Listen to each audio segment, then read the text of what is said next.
then I got out. Giving all glory to God, hold up, this ain't me. Tell me how we went from trapping to rapping on BET. Last week I told investor to the Kansas City Chiefs. Golden rule to invest and make that money while you sleep. They say trap a perfect mixture of Warren Buffett and Meech. No more shoebox money, them portfolios elite. Golden rule to invest and make that money while you sleep. I'm gone.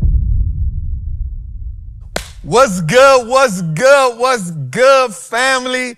It's your boy, the Wallstreet Trappin, and welcome to another episode of Trappin Tuesday, man. All right, we here. We here. It's 2026. We here, right? The holiday's over. We back in rotation, and we here, y'all. Now, I get it. Some of us have been like, man, new year, new me, and all. We ain't doing none of that. We getting better. We building. We making progress, right? I got a good message in my heart for us today. It was crazy because Jose sent me the title, and I was already close to that already, so I just married it, right? So before we get into that, man, I just want to say thank y'all. Let me just say this, man. Thank y'all for allowing us to be a part of your new year. I don't want to take that for granted at all. Because y'all could have left us in 2025 and be like, bro, like we ain't taking Trappin to the new year with us. We ain't taking Wallstreet looks like us now, but y'all decided that this year, y'all bringing us into the new year. And I'm going to tell you how good that feels because I saw how many of y'all, and I'm not going to even lie, it surprised me. Even Black Robin Hood, like I was his #1 watch channel. I had to DM him like, hey, bro, I respect that. You know what I'm saying? So just how many of you all have been like making us y'all #1 watched channel? Man, I cannot say how much joy that bring me, not just myself, but the team. So thank y'all, man, for bringing us, bringing this new year in with us and allowing us to come into your home, allowing us to be in your living room, allowing us to be, while you laying in the bed watching on TV, while you cooking, while you at work, while you on your break. So many people shared it to us through Spotify. I'm not even gonna lie. I was like, bro, we your #1 channel on Spotify? Like, bruh, like, And we lacking over there. We got to get better on Spotify and Apple Podcasts, but y'all had us like y'all #1 on there. And I was like, bruh. So I'm just so grateful to evolve and bring 2026 in with y'all this way. So we just got to give y'all a round of applause and just say thank y'all because without y'all, there is no Wallstreet Trapper. There is no Wallstreet looks like us now. Freedom Center doesn't have purpose. So I just want to thank y'all for that, right? So let me get into this message, man. It's on my heart, too. And I had such a great week, 2 weeks, bruh. Such a great 2 weeks, man. Was able to spend, I just got to say this, man, just spending 2 weeks with my daughter, man. That did so much for me. Like I'm on such a emotional father high, right? Like I brought her to school this morning, man, and I just looked at her like, damn. Like I just felt like, yep, this is happening this year. You know what I'm saying? So I just want to say that. And so my message to you is this. Everything that you went through in 2025 was just the appetizer because 2026, you get the full course meal. Yeah. Everything that you went through in 2025, right? The ups, the downs, the pain, the struggles, the doubt, the disbelief, the concern, right? The tears. The moments where you made yourself smile when you really was like hurting deep within, the anger, the pain, the anguish. Right? The sadness, the depression. I want you to understand that that was a necessary catalyst for what you're going to get in 2026. I just want you to understand that the layers will get peeled back. Right? Like This year is the year that you understand that you don't have to ask nobody to start building wealth. You don't have to ask nobody, what does it look like to get the freedom? This year is the year where you make the decision that you will not rely on a system that didn't have you in mind from jump. This is the year that you don't let the politics and you don't let the government and you don't let what's going on sway you. It don't sway you from what the goal is because you endured 2025. You endured that. And I just want you to understand that you're not giving yourself enough credit. I want you to understand that, yep, you're looking at all these people do all these amazing things on social media, but what you not realizing is that they doing that to escape. Right? That's escapism. Right? Because you don't know what happened when that phone get down. You don't know that they need the likes to justify and help them. They need the comments to help them. And because you don't have a big enough following, you won't get. So I want you to know that 2026 is the year where you step into your own. 2026 is the year where you shed the dead weight, where you shed the tears, where you say, yo, I'm built for this. I'm going to say this, 2026 is the year that you possess the land. That's it. That's the word. That's the phrase I wanted to come out of that right there. 2026 is the year that you possess the land. Now I'm gonna tell you something that's gonna kind of be, it's gonna be a little devastating to you right quick. I had to frame that for you so I could bring you here.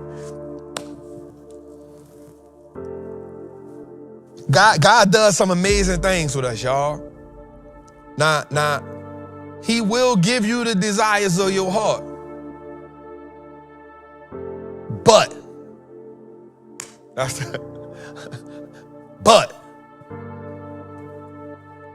see, we take that lightly. That God gives me the desires of my heart.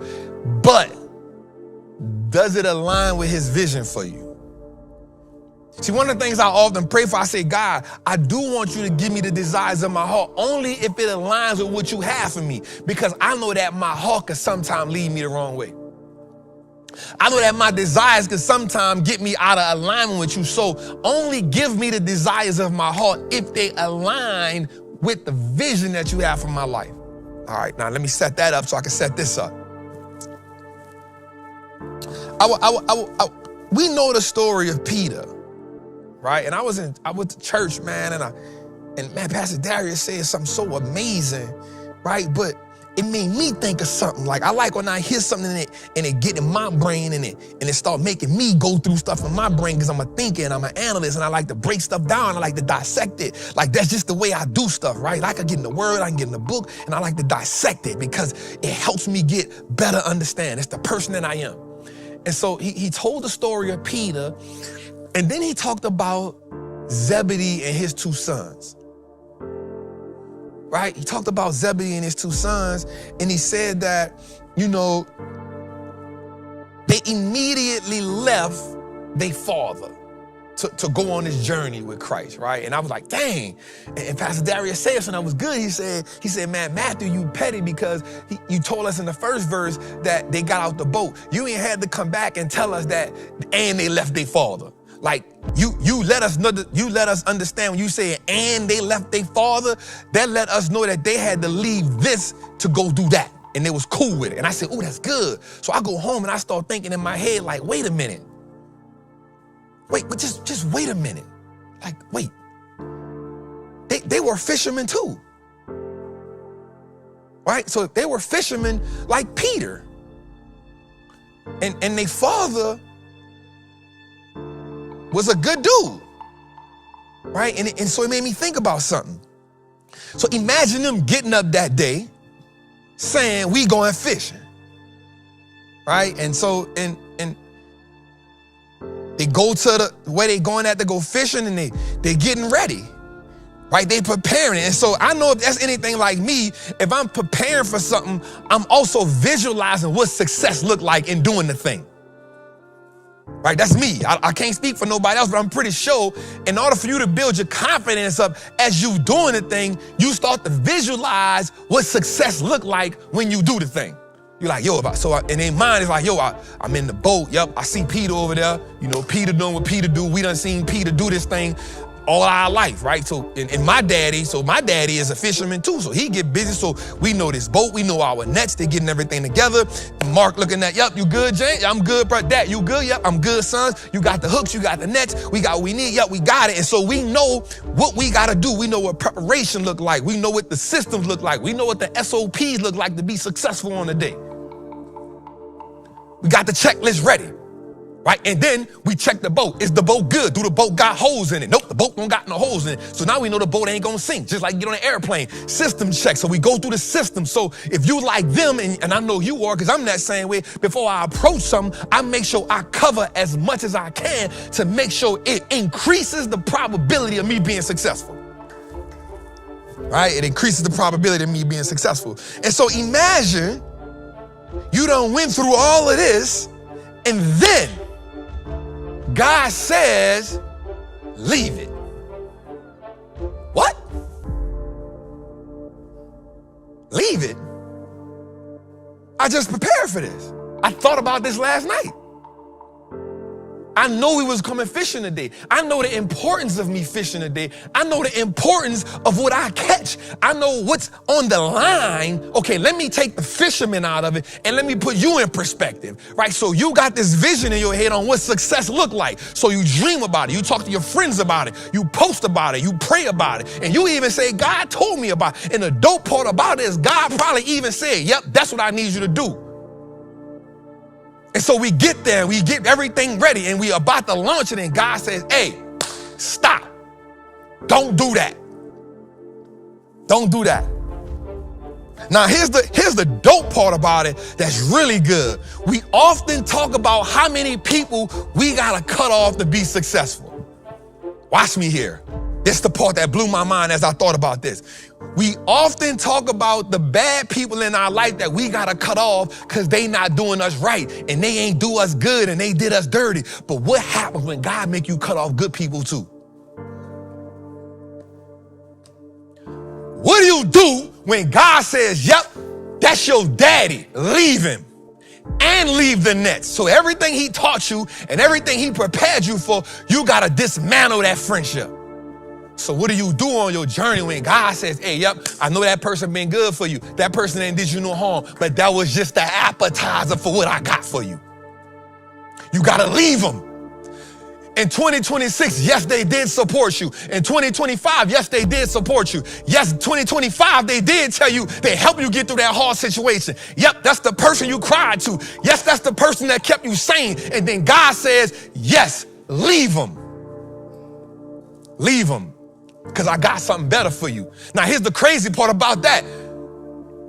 They did it immediately. So that means you got to do it like James said. You got to consider it pure joy when God says leave the person that you love, the person that you care about, that help you get. So in order for you to get in 2026, you got to get the full meal by understanding that you're going to have to leave some people at the table that helped you build it.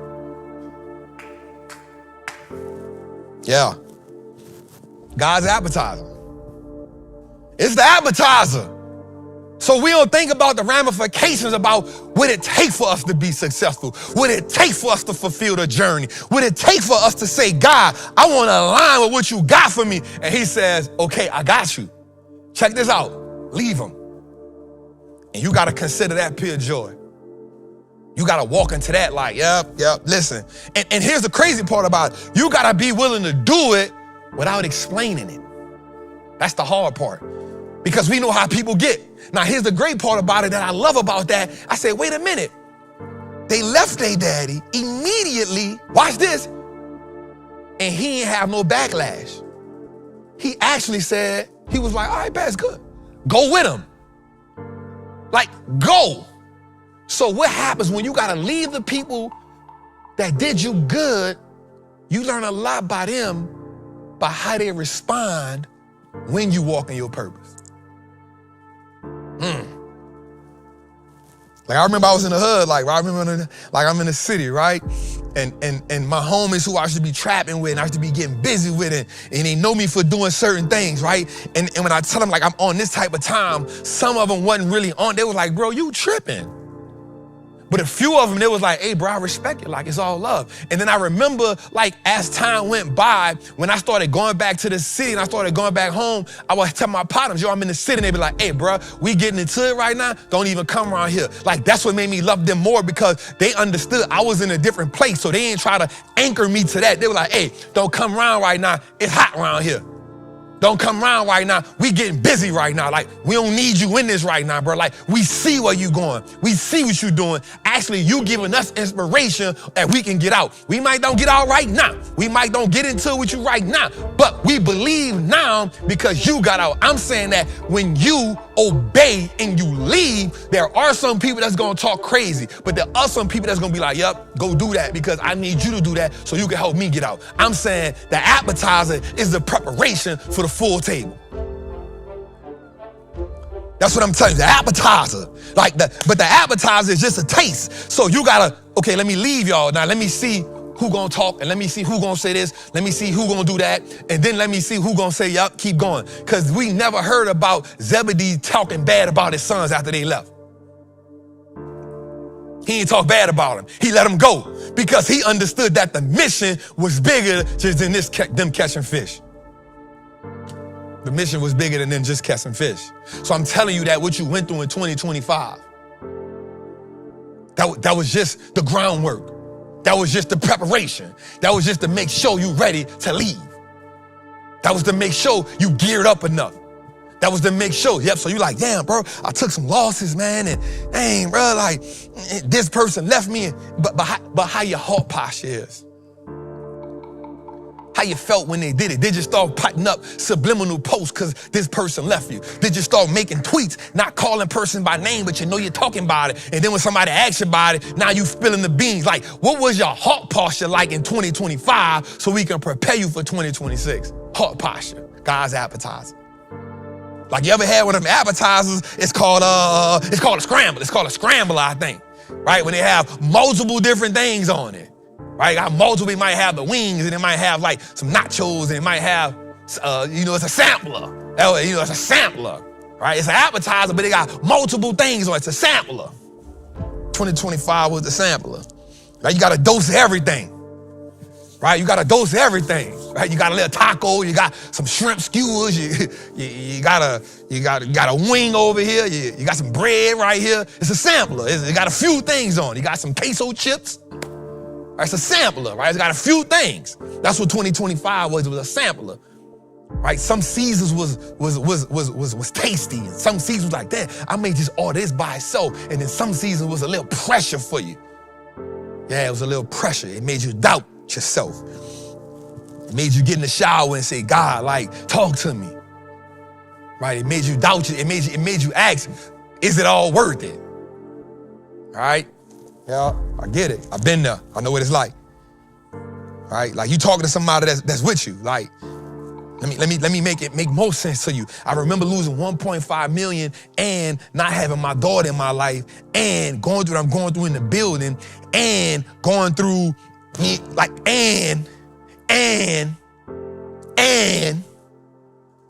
but having to show up every day.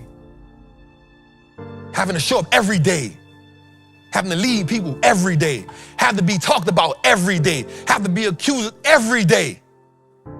And not even trying to lean on, damn, bro, like, why y'all say this about me, bro? I'm going through this and that. It's a prerequisite. It's the appetizer. I ain't asking why. I'm asking why not me. I ain't asking why this happening to me. Why me, God? Because I know I got plans for you to prosper, not harm you. So that means you got to be battle tested. Because if not, every time it gets tough, you're going to turn your back. And you got to start back from square one. You got to graduate from the app. Listen, I'm going to go on this. I want you to understand this. Before you can get the full course meal, the first thing they say is, would you like an appetizer? Now watch this. Hear me well. You can't get to the full, even on the menu, the appetizers first. how many times you gonna keep starting back at the appetizer. You ain't gonna never get to the full course meal because you keep getting stuck at the appetizer. Just saying, there's a prerequisite. I don't care what menu you go to. I don't care what menu, I don't care what restaurant you go to. It can be a mom and pop restaurant. It can be a 5-star. Hey, what'd you like for starters? Some people call them starters. Some people call them appetizers. The language is just different. You gotta choose. Hey, I'm gonna take this and then give me the salad, then give me the soup, then give me the full course meal. I want it all. I got an appetite for it. So in order to get where you're going in 2026, I want you to understand your appetite. I want you to understand it was a prerequisite. I want you to understand it was God's appetizer. It's your boy, the Wall Street Trapper, Trappin Tuesday. First one, 2026. Let's go, y'all. Woo! Let's go, baby. Let's go, baby. Let's go, baby. New Year. Let's go, baby. Let's go, baby. I ain't gonna lie. Real talk. Olive Garden breadsticks and salad. Come on. That's my favorite Come appetizer. on. And that joint is a whole meal. I Come dipped on. the breadsticks. Come in the on. Don't play with me. Come on. Man, how you feeling, bro? Bro, I'm gonna tell you something, bro. I feel so good, bro. Got up this morning, man. I spent the last couple of days in New Orleans, man, with my daughter. Brought her home. I'm just gonna lie, bro. Like, I'm so glad that God just started the year off. I'm glad God ended the year like that, and I'm glad God started the year like that. Like, that just, yeah. bro, it was just so refreshing, bro. Like, to just hug on her and love on her and just, like, watch TV with her and go to bed. You know what I'm saying? Yep. And when Nat left, she was like, I'm sleeping with you. You know what I'm saying? And just like going sleep in her bed with her while we watch something on TV and just, you know, go and do stuff with her, bro. It just was, my heart is full. My spirit is full. Yeah. I feel like I'm just energized, bro. And so I'm going to say this again. I've said it, and this ain't nothing to do with my daughter, mama. I promise you. I think we good. I just think we just had a misunderstanding. That happened. Two people will misunderstand. Fellas, don't stop fighting. What? I ain't tripping. Yeah, all right. Might get some advertising from you. Hey. Don't stop fighting. Yeah. Don't stop fighting, bro. And it don't gotta be nasty. It don't gotta be angry. You know, it don't gotta be, just keep praying, bro, and keep fighting, bro. Keep fighting. I remember telling my daughter, bro, I said, listen, remember I told you, God got us. I said that he gonna make sure we good. He gonna make sure. And sometimes you just gotta go through. So I just want to tell everybody, bro, like, just keep fighting, bro. Fellas, good keep, fight. and it Fight don't that gotta good be fight. nasty. You don't gotta hate her. You don't gotta be cursing her out. You don't gotta talk bad about her. Just keep fighting your fight. Don't match energy. You don't gotta do none of that, bro. Just keep fighting, bro. Let that shorty know, like, yo, I'm here. Bro, it's gonna be, bro. What you do on New Year's though? I went to church, bro. Oh, okay. Yeah. Went to church, my dog. Change? Nice. I slept through it, I ain't gonna lie. Went to church. And then after that, what we did? We just chilled in the crib. We went to church, came home, chilled. I think the next day we went to like Andretti's or something, or the circus or something. I don't know, man. I wasn't even keeping count of the days, bro. I was lost. Yeah, I forgot today was the 6th. Bro, I was just so in the moment with my child, bro. Like, he was like, hey, I was like, what? I forgot the date, dog. So yeah, man. All right, let's shout to our people, man. So Cheesy Bread was good. Mr. MVP was good. Rams Fitness was good. Carolina Blue was good. KT Tactical was good. Stony 24 was good. No Chris was good. Ivan Smith was good. Prudent Mind was good. Tootsie, hype me up. Let's go. Come on, y'all. Bro, y'all going too fast. Paul Bricks was good. Hosea was good. Tamara was good. Roxanne was good. Square Biz, what's good? Tori, what's good? Gino, what's good? Tell Pascal this is not AI. NQ Architect, what's good? Mr. Oh, I can slow it down right here. Oh, Yeah, turn up. You know what I'm saying? You got Turn up. like touch and grab and go. Yeah, man. ATL Yo-Yo was good. First Gen Millionaire was good. Money Mike 619 was good. Drift was good. Sean P-Pay was good. Okay. Chopper Fellas was good. Pressure is a privilege. Oh, I like that. Davion was good. Wallstreet Neil was good. I see my people. Shelly Booker was good. Yoshi was good, Papa. He said, bro, the whole time. I didn't know, bro. I'm outside. Boss Life was good. B Duke was good. I see y'all now. Jeremy Cobbins was good. JC Affluent was good. King Me 305 was good. Mason to Worry, I think that's what it said, was good. I see y'all, man. I see my people, man. All right, let's get to it, man. Let's get the likes up. Let's shut this out, man. So we potentially letting go of good people this year? Man, listen, it ain't on me, you it's on said God. that one. It ain't on like, me, it's on God. Oof. God say some people gotta go, and it ain't no ill will. Mm. God say even though it was good. And that ain't me, that's the word. We ain't never heard nothing about Zebedee being a bad daddy. We ain't hear that. They had to walk, but they had to, watch this. They immediately dropped the nets and walked away. Immediately. Meaning, once they got the instruction, they aborted the mission. And that's the thing about it, bro. You think about think about that. We always talk about Peter being a fisherman. But that's a prime example of a family business right there. That's a prime example. A dad and his two sons. That's a generational business right there. Come on, man. Y'all sleeping on me right now. That's generational business right there. That's a daddy and his two sons. That ain't the first time they did that. This generation, they've been doing that for generations. And he said, hey,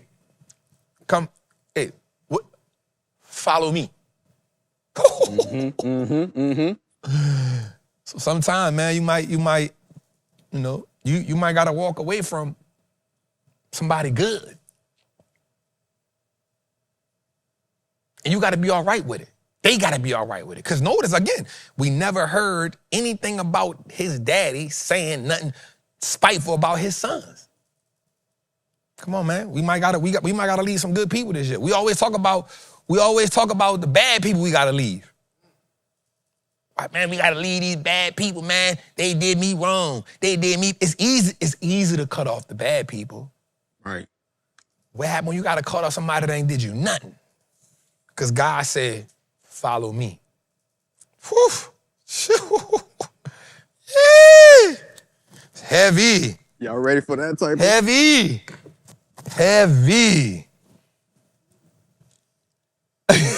Somebody said, Jose's trying to figure out if he get flushed tonight. Yeah? Nah, my dog we ain't good, flushing. man. We good.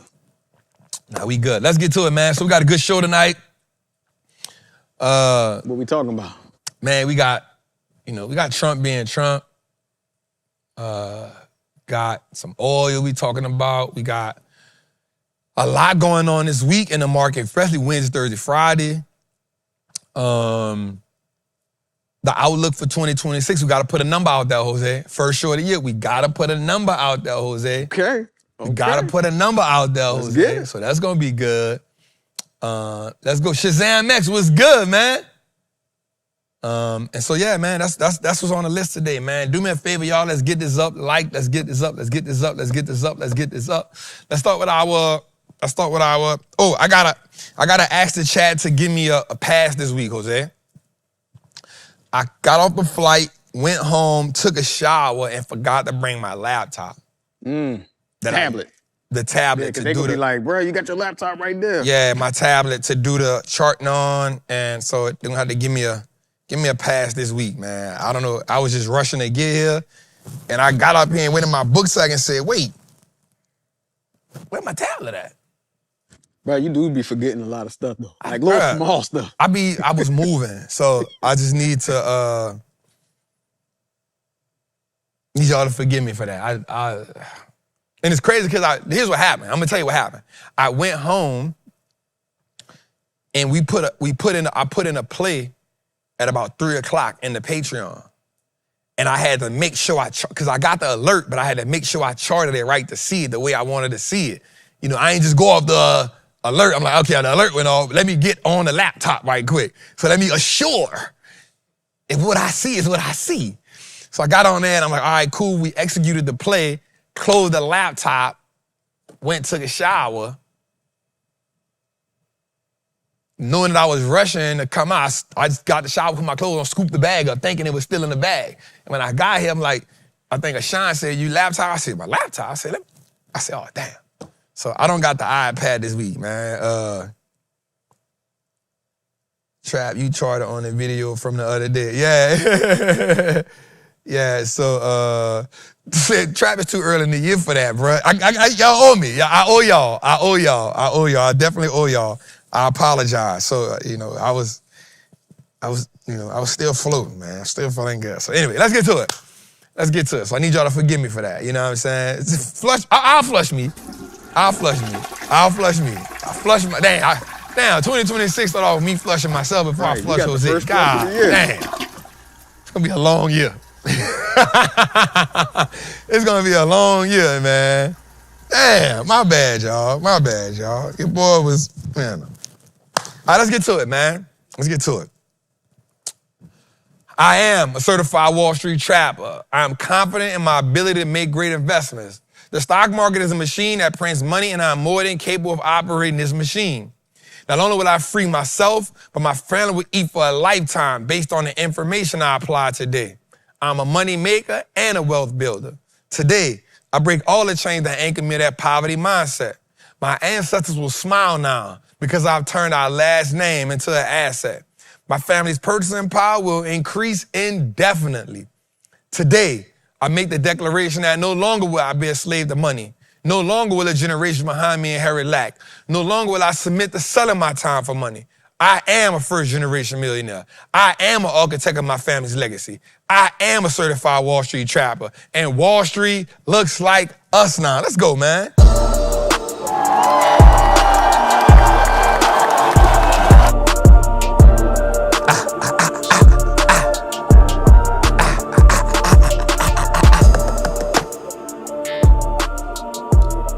Amen.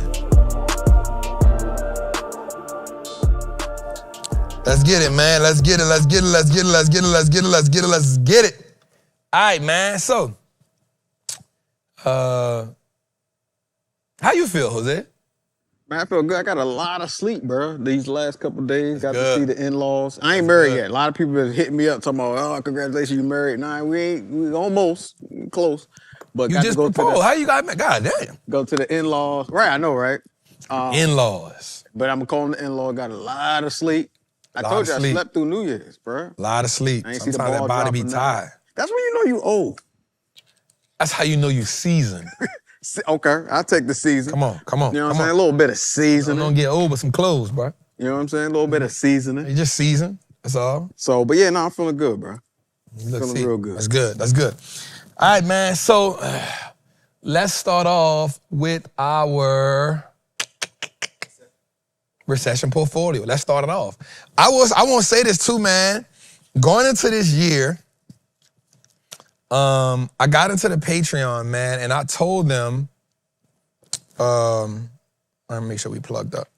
I told them, so man, I did something real cool to end the year. So, T-Mac was good, man. Happy New Year. Ash was good, love. So I didn't make no trades the last 2 weeks of the year. And that cut looking good, Trap. Thank you, family. Because I wanted to do something, man. And I don't think I talked about this the last show. You know, like with everything that was going on last year, like I feel like I was like really aggressive trying to get out of that hole and, you know, getting out the hole, you know, wanting to do certain things. So I was really aggressive last year. And so I took the last 2 weeks of the year, bro, and didn't do no trades, right? And all I did was analyze. I literally analyzed all the trades we had, winners and losers, winners and losers, winners and losers. And I analyzed like what I did really well. I analyzed like what I didn't do well. I analyzed, you know, and again, to be down 1.5 million and then still end the year up 900, bro, like, that ain't nothing to like shy away from. But what I will say is I left so much on the table and I took so many unnecessary losses.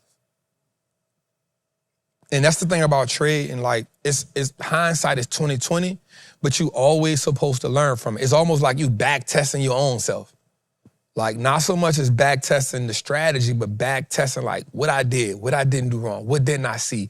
Like, and I was just looking at like, and I went through Trappin Tuesdays and looked at all the plays, went through, like, damn, I see what we did here, I see what we did there, I see what we did here, I see what we did there, I see what we did here. Damn, this is what I did wrong, this is what I did right. I bet. And then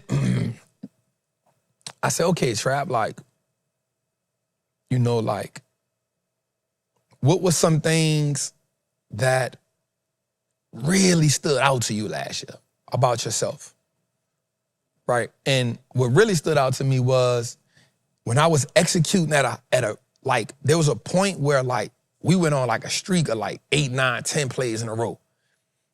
Boom, boom, boom, they were hitting. And I had to ask myself, what did I do right there? There was some trades that we got in, as soon as I got in them, like they went down. And then we wound up fighting for our life for a long time. Some of them didn't come back. And I was like, yo, what did we do wrong here? And there were some plays that went green, then went red. I'm like, yo, why didn't I get out here? What didn't I do there? And I realized that one of my biggest problems was I had an ego against taking small profits. Yep. Had an ego of taking small profit. I had an ego with taking small, because I'm so accustomed to making 60, 70, 80, 100, 300, 400, 500, $1 million in a play. Like I had an ego with taking a $10,000 trade. Oh, that's 10 grand, and I went, man, it ain't over $10,000. Right? I had an ego with taking small profit. And after everything I studied, and it's just me being 100% real, after everything I studied, it came down to that one thing. I had an ego with taking small profit. Yep, I'm bold enough to say that. And later in the year, I started saying, bro, you know a base hit is better than a home run. I thought like later in the year, like around like September, October, I started saying like, you know, like it's okay to bunt. Like it's okay. It's all right. Right? You don't gotta dump 150, 200 in every play. You don't gotta dump that in a play. Right? I was like, all right, that's the lesson. I like that lesson. And then I started saying like, all right, that's good. That's good. How do we get better though? And so I spent the last 2 weeks telling myself, how do I fix that? Because it's one thing, and I'm speaking, one thing I like to do is speak about myself. And then I hope somebody can get the lesson out of it. One thing you do is you gotta see what you're doing. And see, here's what can happen. And I know what happened. I got out of the $1.5 million hole. I got out of the hole. And when I got out of the hole, a part of me felt like I do this yet. Now, mind you, I got out of a hole in September. And I remember telling Sean, bro, I got 90 days to run it up. I'm about to kill it. Right? But what happened was, here's what happened. You didn't take in enough lesson from the loss. There's a thing as taking a partial lesson. See, sometimes, watch this, we'll take a part of the lesson, but not the whole lesson. And so that means we got incomplete information. We did an incomplete analysis. And so in order to get a full analysis, you might got to repeat the mistake again. I hope I'm talking to somebody. Right? Now, the mistake might not be as severe as the other one because you had a partial, watch this. So you may not make the same mistake with the same depth, but you still make the same mistake because you only did a partial analysis. You only took, watch this, you only took the part that you thought was going to help you instead of getting the whole lesson. Come on, I hope I'm speaking to somebody right now. I hope I'm speaking to somebody right now. Because the thing that you're always supposed to do in this game is keep learning. The worst thing that can happen is, this is so good what I'm about to say here, y'all. One of the worst things that can happen to you is you get success early. Another thing that can happen to you is you get success often. Watch me here. Success early makes you disregard mistakes. Success often makes you justify the bad habits. Hear what I just said. Success early make you disregard the mistakes. Success often makes you justify the bad habits. All right. So we got into the technicals really, really hard.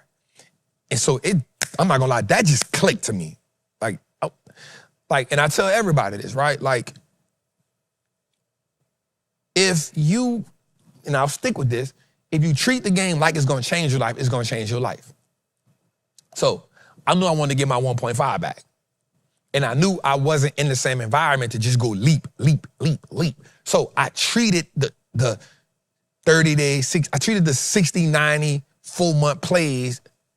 It's gonna change my life. I need to get that back. And I remember telling myself, bro, if you don't get that back, you can't teach this shit no more. So I had motivation. So I'm 2 o'clock in the morning. Right? But then what happened was I'm executing. Like I'm seeing it. But then you get the 1.5 back and you get lackadaisical. You stop being as precise. Because you feel a little leeway. You're like, well, at least I got that back. Right? And so you start making mistakes. And it's not even that you're making the mistakes. What happens is you start not being as precise as you was that help you overcome the journey. And so I just took the last 2 weeks, man, to just really lock in. And I said, all right, cool. And I'll say something, like going into this year, so far we've done 3 trades. And, of course we got a day tomorrow in the week, but all 3 trades hit as soon as we put them in. Going into the year. Because I said, we only gonna go after quality and precision. And so the 3 trades we put in so far, like we put them in, boom. And we was patient. We waited till this happened, we didn't chase nothing. So I think that was big for us, man. That was big for myself.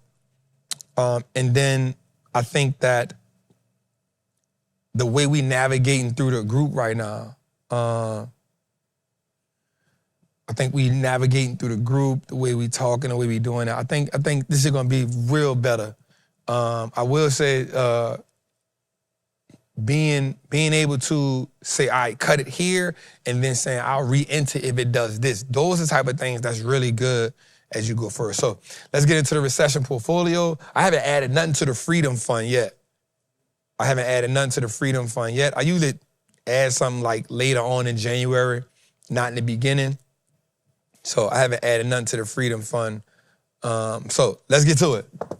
Mr. Monopoly, what's good, man? I see you, family.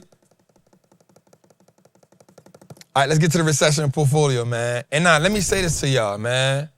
Tomorrow, we start tomorrow, we got the call tomorrow. We got the call tomorrow for everybody that signed up for that. Man, it's going to be so good. Me, Rob, we're going to be on there, so that's real good. Let's get to it. So we made 3 trades this year. Everything else is within. So we got the CrowdStrike play that's down. We made a GD play yesterday. That was real good. GEV, that's good. I like that. Real good about that. Made a Goldman Sachs play today. That was good. Eli Lilly play. I was up. It's been still in that same area, but was good. Meta play we in. NVIDIA just not acting right. Palantir, shout out to my girl Katie, her baby daddy acting right. And then the Reddit play was the play we put in at the end of the day. So I really like where I'm at right now with these. Only CrowdStrike is down bad, but we got that till May. I like the position that all of these plays are in. Nothing major. Again, the GD play was the play we put in today.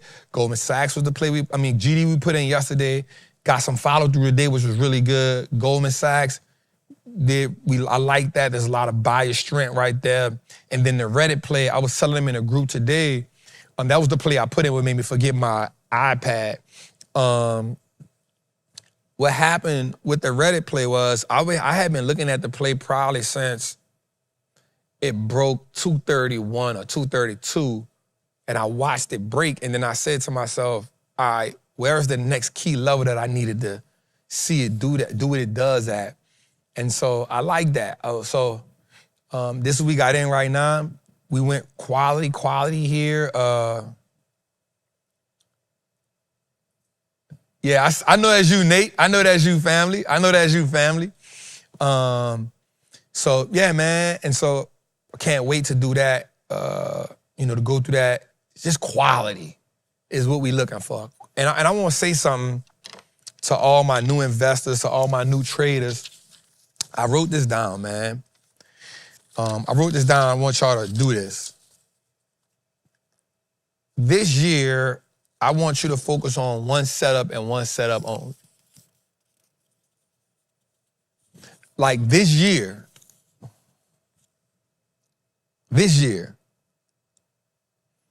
I only want you to focus on one setup and one setup only.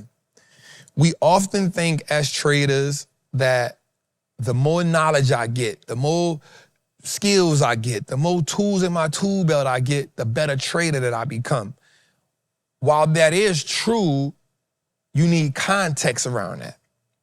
The context around that is before you get all these tools and before you take in all that more information, what is the one setup that you have learned and mastered before you add different tools to it? And so if we look at somebody like William O'Neill, he studied and mastered what's called like can slim, which was ultimately just the cup and handle. Like it's the man that created it. He mastered it and he stuck to it. We look at David Ryan. He studied and mastered continuation plays, right? And we look at Mark Minervini, mastered the VCP. We look at Larry Williams, like he mastered that break and retest. Like if you look at the greats, if we look at George Soros, right? There's a SOP, there's a system that you master, because one of the things that what happens is if you go try to go learn, let's say you go master break and retest, and then you try to master the strat, and then you try to master, ICT, and then you try to now you trying to put 4 different categories in one thing, and now what you're trying to do is say, no matter what strategy pop up on my chart, I can do it. And then that leads you to confusion, right? So I personally want you to master one strategy. And only only focus on 2026, one strategy. What is that? All you looking for? Man, all I'm looking for is bull flags. That's it. All right, bet. That's all you look for all year. If it ain't a bull flag set up, you don't do it. And does that mean you still gonna miss some trades? Yes. Because here's what happened. You can have the perfect bull flag setup, and then some news catalysts come out and the field collapse. It's kind of like I remember watching my grandmother like bake a cake, right? And she would always say, like, while the cake is rising, like, don't go mess up around the oven or something, because the cake could do what? It can fall, right? But it can be perfectly going the way it's supposed to go at, right? But you go and poof, now she done slapped the piss out. You feel me? But I'm saying that to say, even the best trade, the best strategy, I put something in the group the other day about Mark Minervini, and it showed periods where he sat in cash for months, 7, 8, 9 months.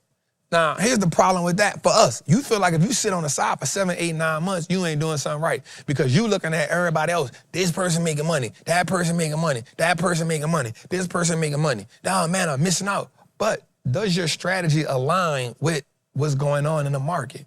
And you got to be okay with saying, why? And I listen, again, I'm going to keep using him. I listened to Mark Minervini say something one time that was so phenomenal. He said he remembers sitting in cash for 1 year, only to have the following year he do 33,000%.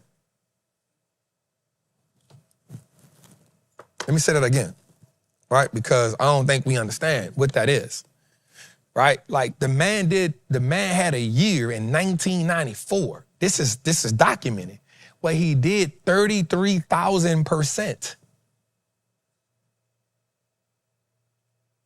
But he said, I remember sitting in cash for a year because the market wasn't giving me the setups for my strategy. And then he followed that by saying, what'd you say? Percentage, if he traded with 1,000, that means he made $330,000. Say that again, Sean. If he traded with $1,000 to start off the year, he made $330,000 if he did 330. So listen to that. Yeah. So he waited for 1 year. Watch this. He waited for 1 year. And let's say you started with $1,000.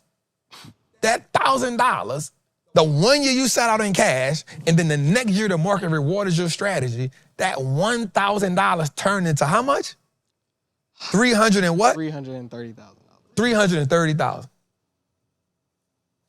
I want you to understand the power of that. Mind you, this is a man who's a 2-time world trade champion. You think about Larry Williams. He has the greatest return in stock market history in the championship. This is why I don't be tripping when people be like, I'm the best, I'm the this. I'm like, bro, where that 33,000% return at, bro? How you the best? My love, how you the best? Love, like, people is putting up 700% overall returns. 7,000, 11,000. Larry Williams, greatest return. I was talking to Tay Sweat. He was like, bro, that dude, I was like, damn, Larry Williams put up, this is on record. Documented.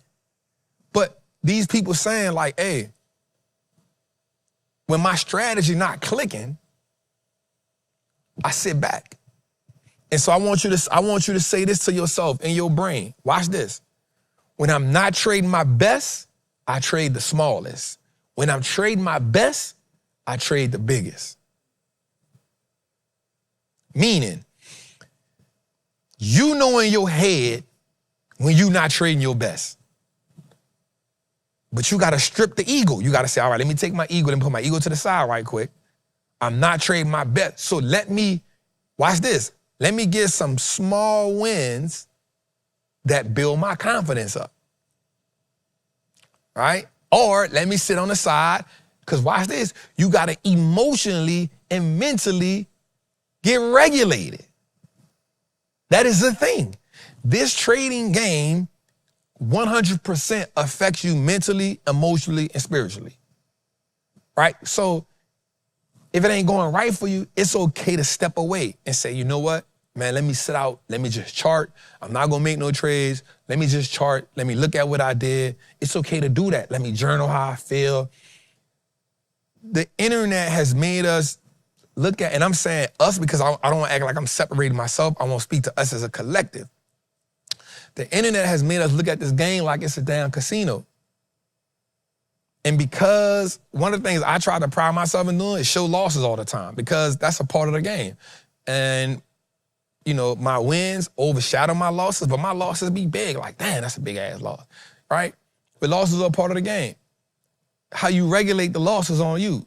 How you keep the loss small is on you. But we feel like we got to trade every day.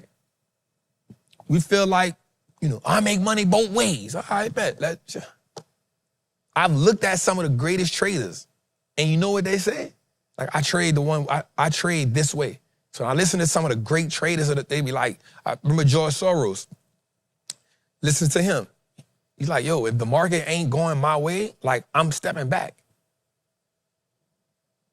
But we get into this because we listen to the people on social media. Oh, man, I'm making money both ways, man. I'm making money, I'm making money this way. Cool. But when I go look at, that's the thing, like, I go look at the greats and I'm saying, yo, what's their blueprint?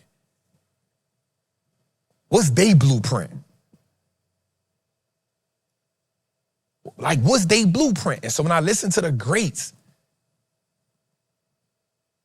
it's, this is what I'm doing. If I do go this way, I know some greats that only short the market, but guess what? They sitting on their hands a lot. And they wait till what they see, boom. It's going the way they wanted to go. So find that strategy. Find that strategy that you like, that fits. Because here's the thing about trading, y'all. It exposes who you really are. It exposes how you feel about money. It exposes how you look at yourself. It exposes if you're egotistical. It exposes if you got patience. It exposes your relationship with money. It exposes if you're an overconfident person. It exposes if you're fearful. It exposes if you're skeptical. It exposes if you're pessimistic. Like, how you trade is a reflection of who you really are. So watch this. Trading is actually a form of personal development. That one was good. That one was good, right? Because watch this. Once you realize, oh, this is the type of trade I am, it's on you to do the work after that. Because if not, the market gonna take your money and it ain't gonna care about if it's your rent money, it ain't gonna care about none of that.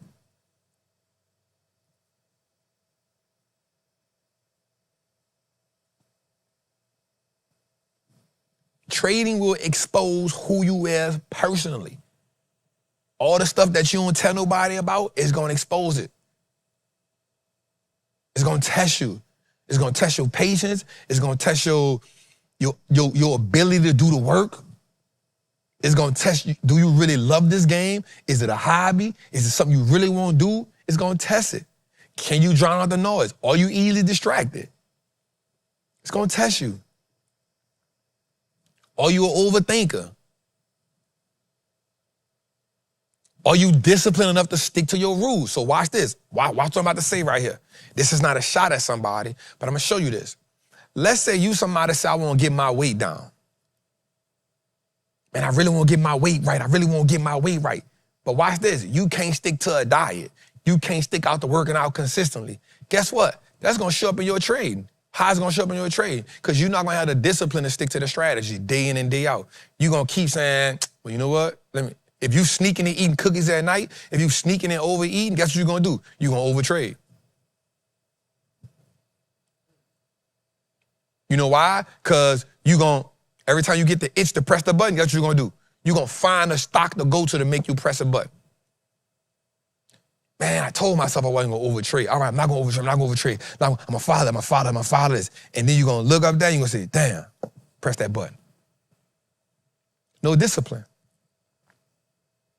The thing about trading is It's always you in the chart. It's you, the chart, your emotions, your mental capacity, and your rules. That's what it is. Can you stick to them? If you say my stop loss is at 10%, my stop loss is at 10%, not 12%. Because once you do 12% a couple times, guess what? 12% is the new thing. And then 12% goes to 15%. And then 15% goes to 20%. And now everything is, I'm going to just let it go to zero. If I'm waiting for the break and retest, I'm waiting for the break and retest. If I'm waiting for it to break this structure, I'm waiting for it to break this structure. If I miss the trade and it goes up 3 to 4%, guess what? I don't chase that. It's gone. I always use this analogy, like the movies. Like, unlike the movies, when people chase trains in real life, they don't catch them. This is not the movies. This is real life. If a person runs after the train in real life, you're not catching it. You missed it. Go back to the station, sit down, and wait for another one.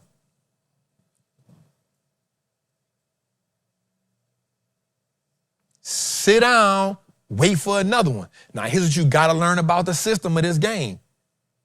The train always running.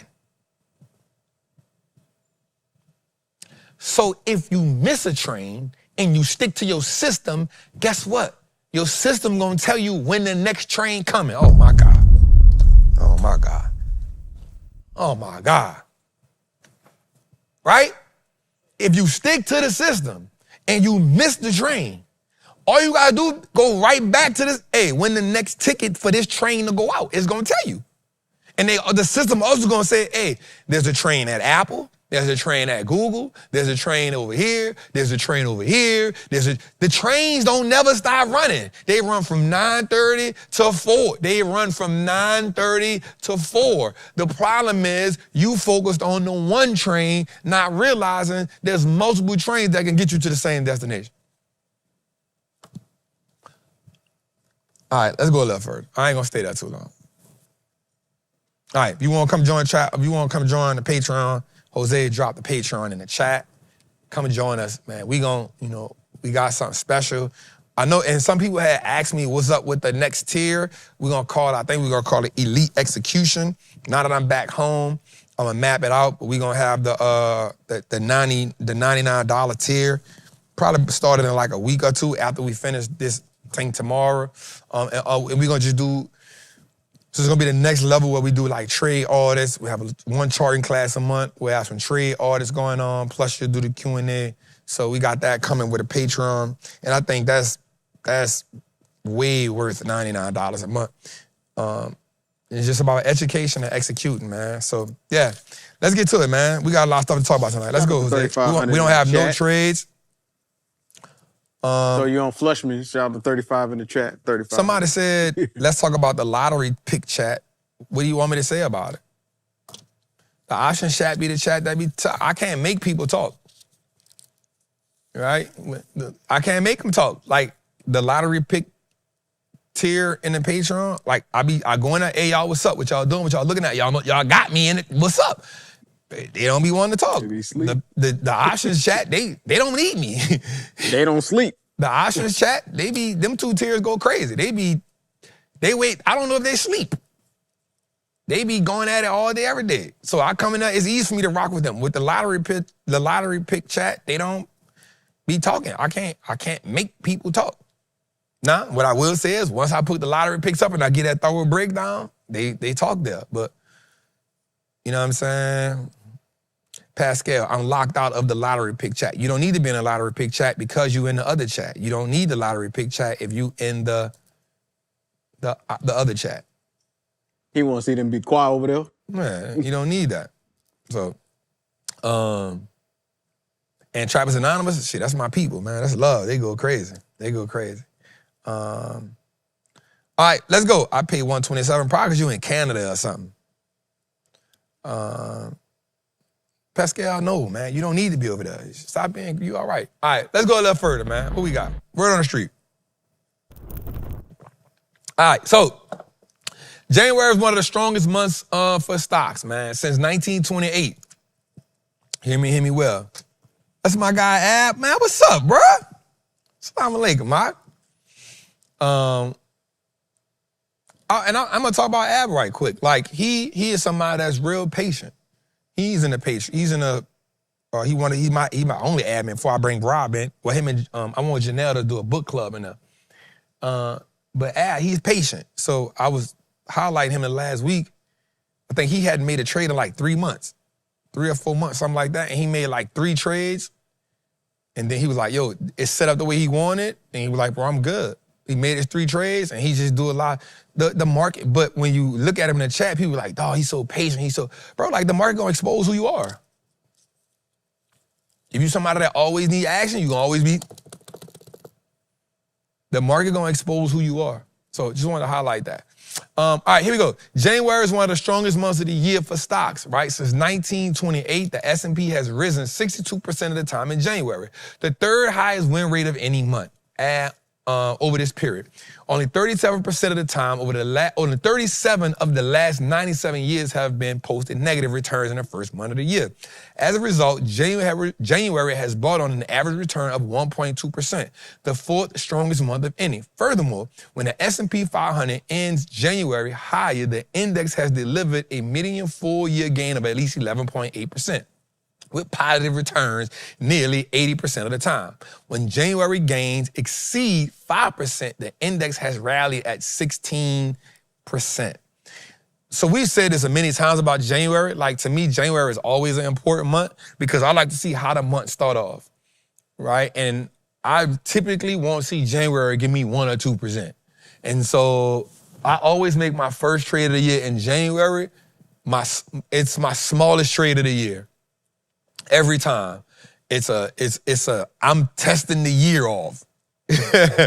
January is, for the last 3 years, January, my first trade in January has always been my smallest trade. My first pick in January is always my smallest trade, which was the GD trade. It's my smallest trade. It's always my smallest trade. It's kind of like me testing the water, how the market gonna go, what the market gonna do. So I always use that analogy. That's one of my, I would say, rituals. I hope I can say that without it being wrong. I maybe say systems, maybe, but I was saying rituals. It's one of the things I do every year. My first trade of the year is always my smallest trade of the year.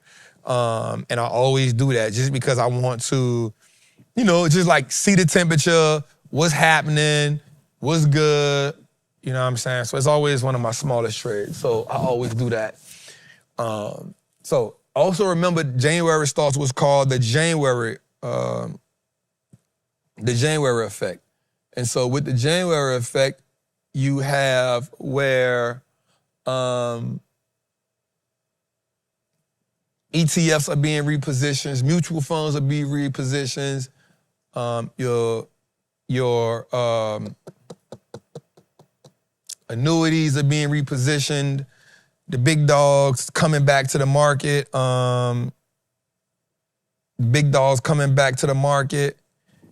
So if you go look at some ETFs, and even if you look at your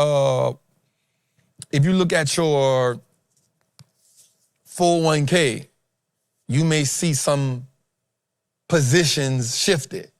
If you look at an ETF, you may see last year, you'll see the positions change. So coming into January, if you look toward the end of the year, you compare it to last year, you'll see some ETFs have repositioned some things, some sizing. All of that happens in January. So it's called a January effect, where you typically see money going back into the market because a lot of money probably set out. They set out because of tax loss harvesting, taking profits. You probably even see some money going into some stocks that didn't perform as well last year coming into January. JJ Philosophy was good.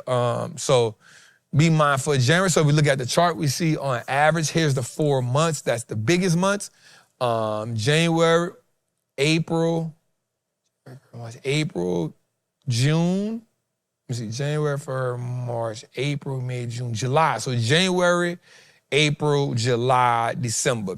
That's the 4 biggest months of the year. With July, come on, it's my birthday month. Come on. Being the biggest year, except for 2024, because we got our teeth kicked in 2024 in July. First half was good. By July 12th, we was getting beat up. I was in Milan, like, what the hell is going No one here, man. So I want you to screenshot that and look at that. So you can see this. September is always a month where we can get some really great deals. I always think that September is a month where you can position yourself for leaps, for sure. So just snapshot that. Look at that. This year we had a really good September, but we had a bad previous month. So I always think that September is a great month to do some leaps. Position yourself for that because you'll get quality companies at really discount prices. And so remember, that's where you have a lot going on in September. So just wanted to put that out. Let's go a little further. All right, only 2 Magnificent 7 stocks beat the S&P in 2025, Google and NVIDIA. And so that's essential to see. And the reason why is because Microsoft, Meta, Tesla, Apple, Amazon. Now, what I will say is,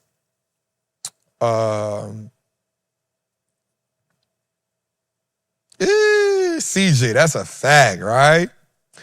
I think that Amazon will have a better year.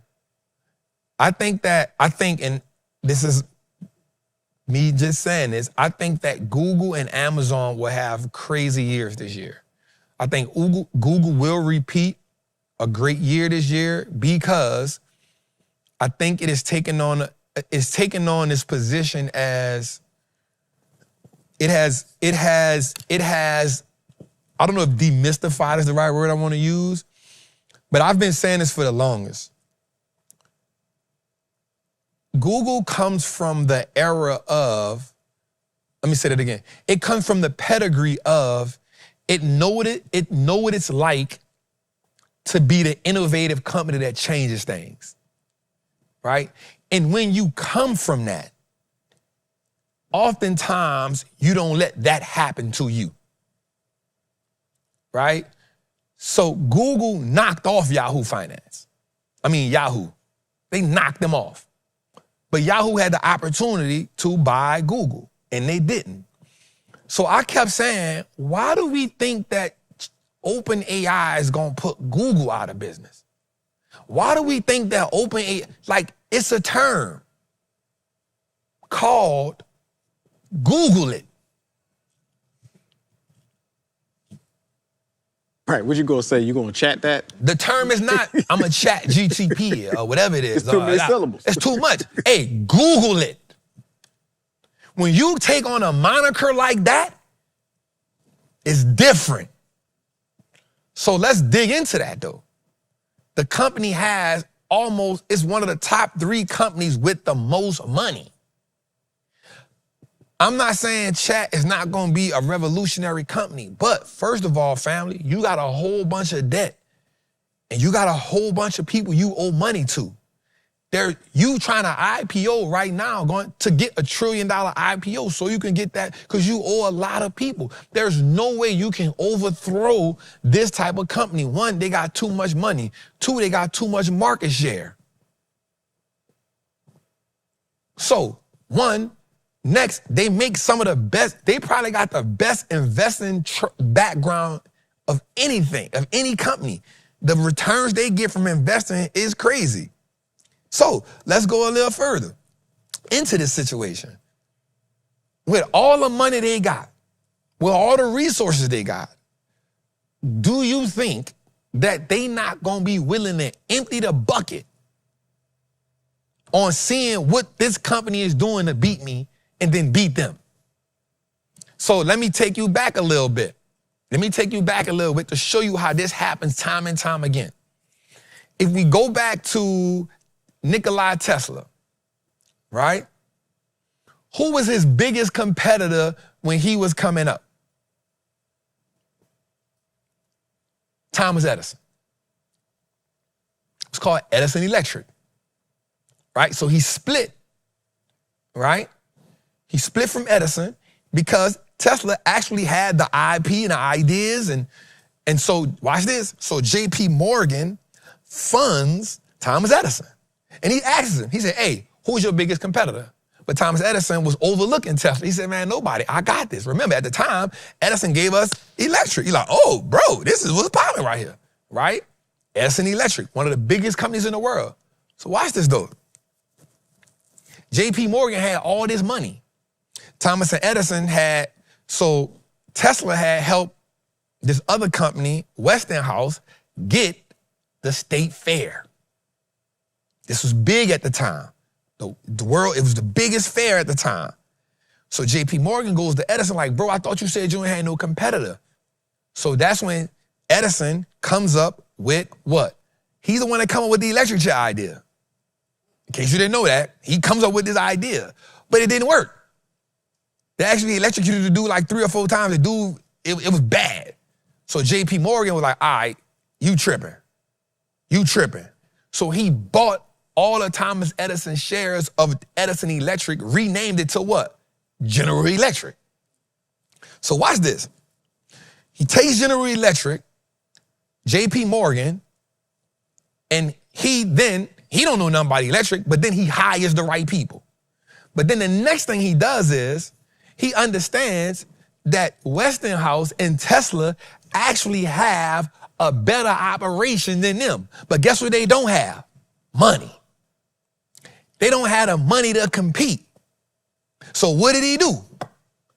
Bought them out. He said, hey, first, I see where your weakness is at. You don't got the money to fight me. I'm going to buy this from you. And when I buy this from you, I'm going to buy the ownership of everything that Tesla had. I'm going to buy, I'm going to own all that. Do you want to fight me? And guess what Westinghouse said? Bro, I can't fight you. So he took all of that, took everything from Westinghouse, took all the ownership from Nikola Tesla, put it all under General Electric, and General Electric became the biggest company in the world for years. Why am I saying this?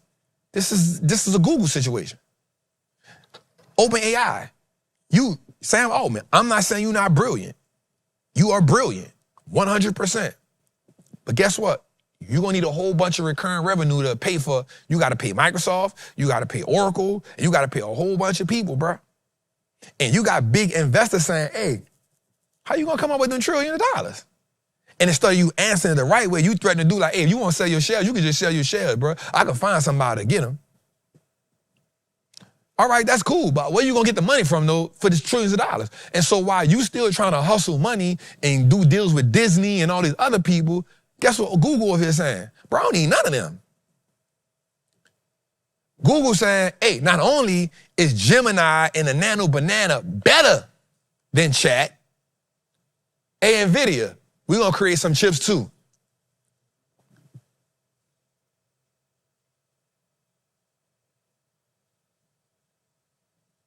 So I'm not saying that OpenAI not gonna be good. I'm just saying, how can we think? And that's what I want us to be. I want us to be like thinkers and not buy into the hype. Because all you kept seeing on social media is, you gotta realize people do stuff for clicks.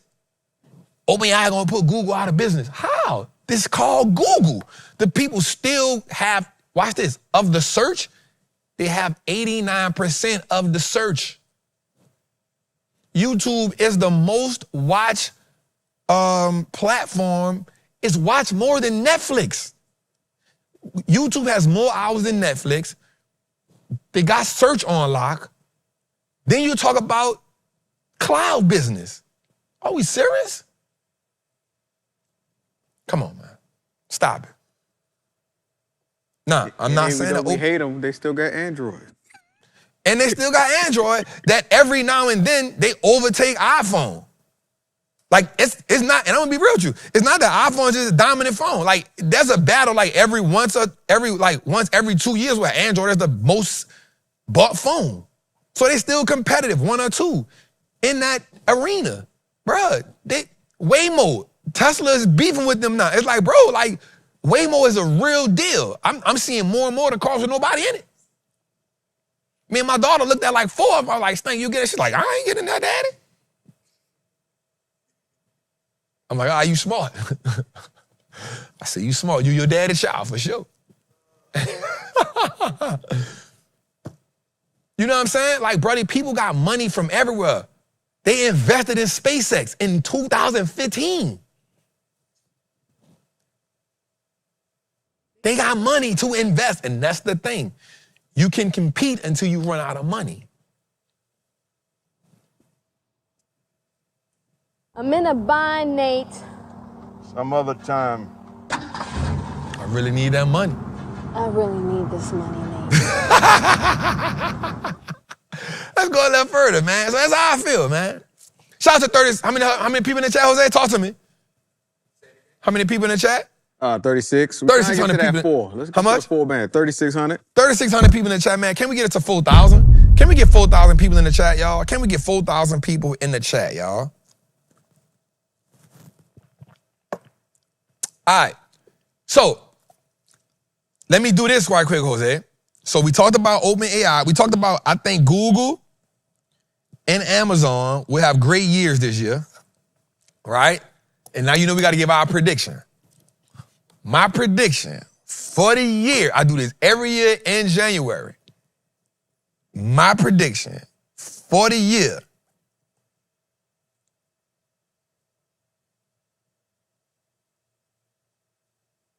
S&P 7,600.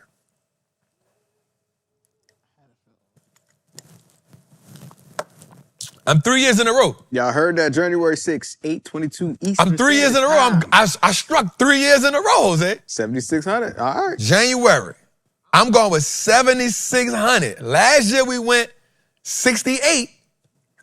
We knocked it out the park. January, I'm going 7,600 on the S&P.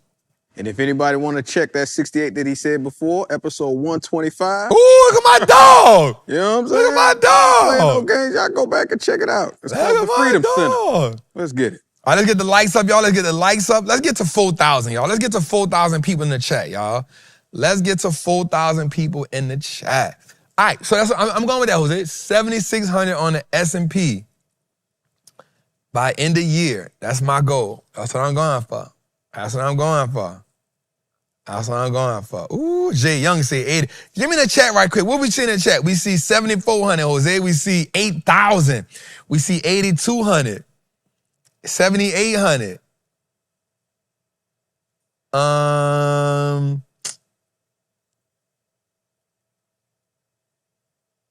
Analysts are saying 7,800, not too far off. Let's go, Trap. What's good, fam? Running.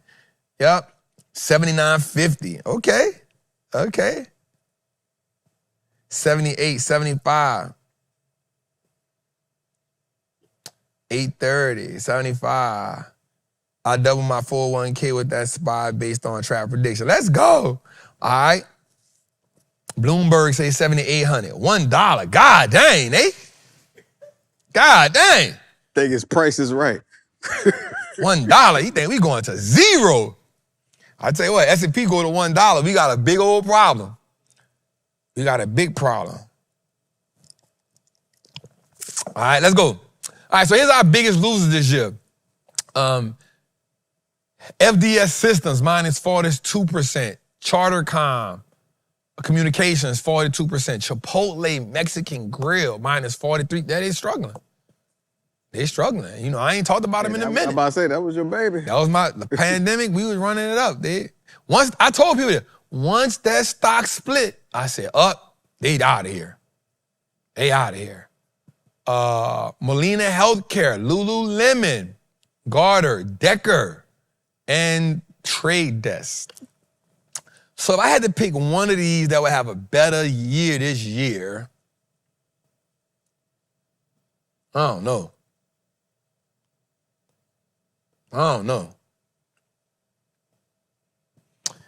Deckers was a shock.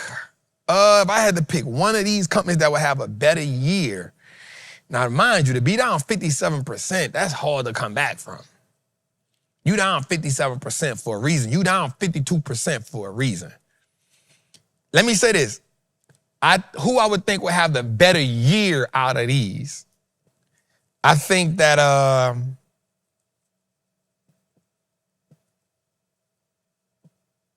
going to go with Deckers. I think if we had to run this again, I think Deckers will have a better year. Why you think that? Because of the branding. I think Chipotle they got to get a lot right. They fighting with Kava. That industry is so hard.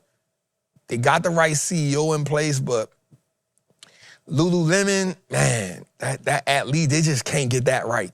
And I don't know what they got. Trade Desk, it just hasn't been, I don't know what they doing wrong over there. Alexander Real Estate, that's a REIT that they did good during the pandemic.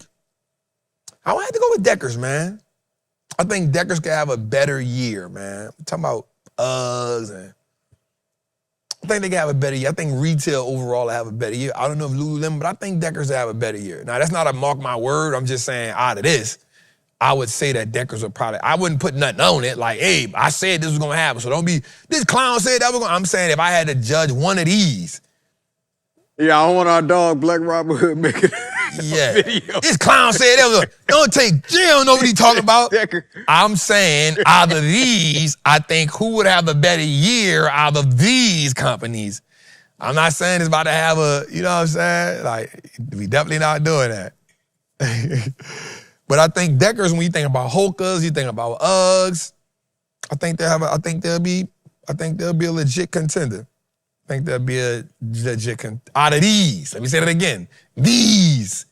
I think it'll perform the best out of these companies.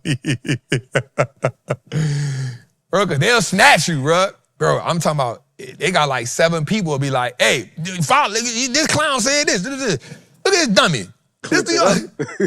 Man, you'd be like, bro, what? Yeah, I'm talking about out of these. Context, brother. Context. Yeah, you need more context, bro. Context. All right, let's go a little further, man. All right, the Fed just dropped, now think about this, the Fed just dropped $70.6 billion to keep Wallstreet engine from stalling. The Federal Reserve has injected $76 billion into the financial system through short-term repo operations to stabilize money markets and overnight rates, right? These repos provide cash for major banks in exchange for high-quality collateral like U.S. Treasuries, helping ease short-term funding stress. This move ensures banks have enough liquidity to meet daily obligations and prevent sudden spikes in borrowing costs that could disrupt broader markets.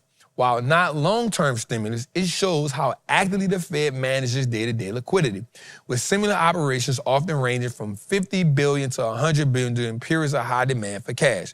Now, let me say this a little further, right?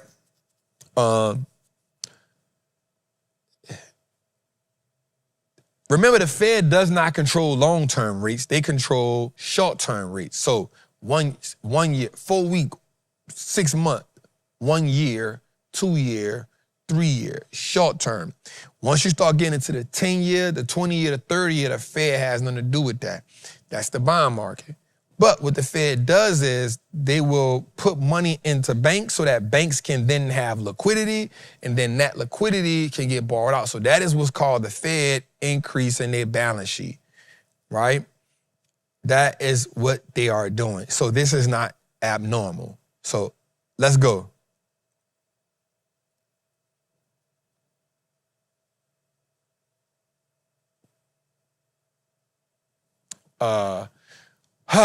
World tensions peak, y'all. I'm not gonna lie, y'all. It's a lot going on right now. So U.S. strikes Venezuela. China ramps up drilling near Taiwan. North Korea fires ballistic missiles. Trump warns Mexico and Colombia. UK and France hit ISIS. U.S. military crafts arrive in the U.K. Protests intensify across Iran, and world leaders condemning Trump for what he did to Venezuela. It's a lot going on right now, y'all. It's a lot going on right now, y'all. Let's go a little further. All right, so Trump says to run Venezuela after his capture. The global oil reserve, we talked about this. We saw this. This is, you know, I just want to bring this into what's going on. So, just in essence, so Venezuela has over 300 billion oil reserves. Now, y'all know we got that. but the U.S. sanctions have limited its ability to export crude oil and fully monetize this resource. President Trump has said that the U.S. could take control of Venezuela's oil reserves and initiate American companies to rebuild in the country's weakened oil industry following a military operation that captured the president.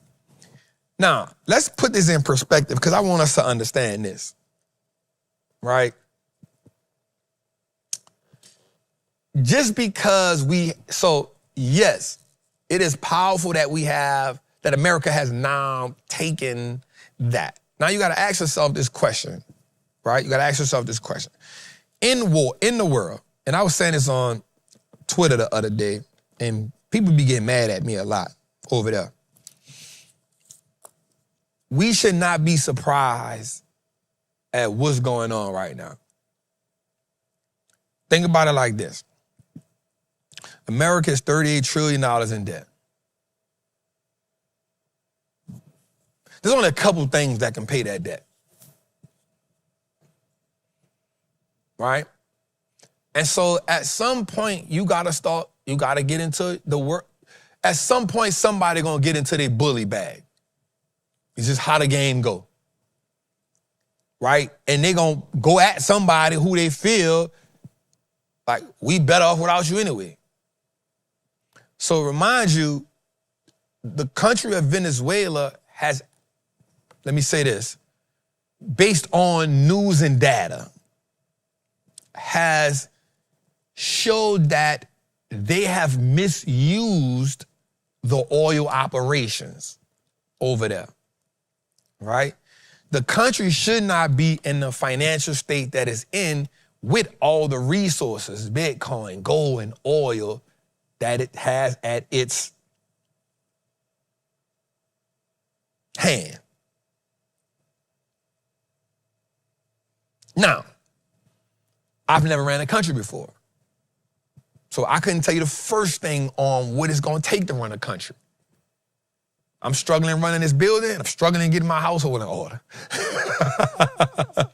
So I'm not the expert like everybody in the world that knows how to run a country, who's never run a country, who's never even taken political science. All right? So let me start there. But what I do know is if you have access to all of these amazing resources, the country should be doing better. So America comes in and says, you know what?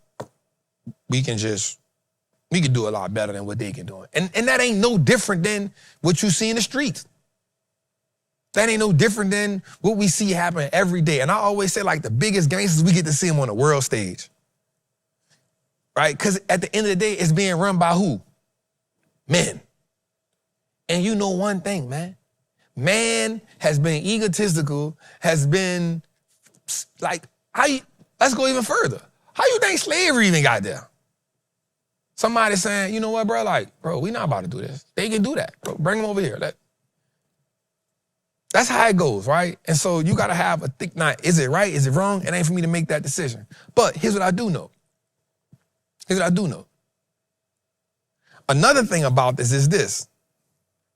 China has been strategically putting itself in position to be the diplomatic partner of a lot of people.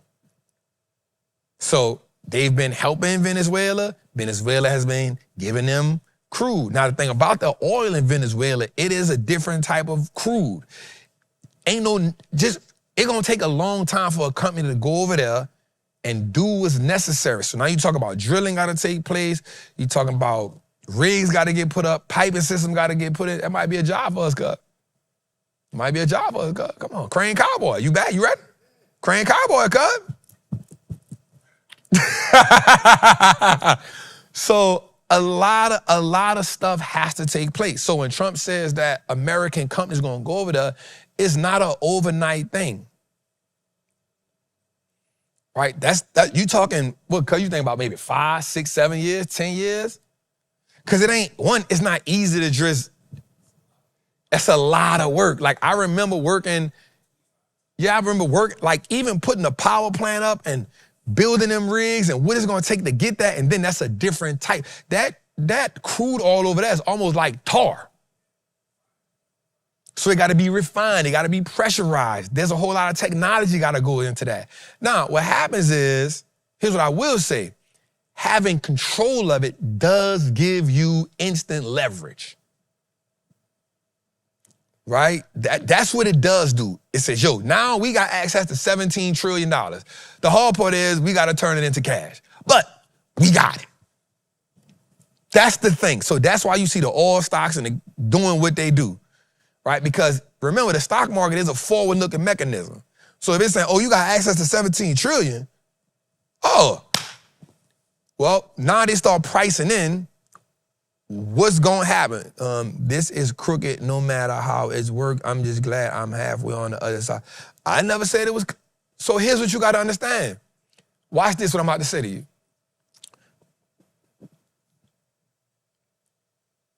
When has America ever been fair? We be saying, yo, that ain't right, bro. Look at America and say, bro, was this thing ever built right? We came to a land, I say we, they came to a land and took it from some people that were already here. That's what it's built on. How can you expect anything to be fair if the country is built on that? Ain't nobody has rectified that. And then you go from taking the land from the people who's already here, then saying, hey, there's some people here and there's some people not here, but we're going to take some people that's not here and bring them over here and make them do the work to get this agriculturally right. We're going to build it on their back and say, this is our country, and have some people called forefathers who built the country on other people's back for free. How would you ever expect them to, this is a descendant of that lineage. Why would you expect anything different?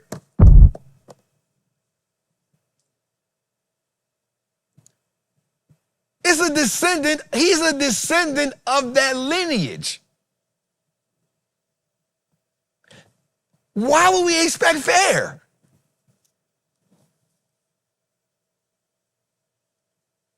The world ain't fair. People have been taking people's land for years, bro. I'm like, bro, what you think Napoleon Bonaparte was? What you think Genghis Khan was? I want that. I'm going to get that. That's the world has been built on that. That's why wars even start. Caesar, you know what? Think about this. Rome was an empire. They had what? This is a thing of Rome. You are of Rome. You are under Roman.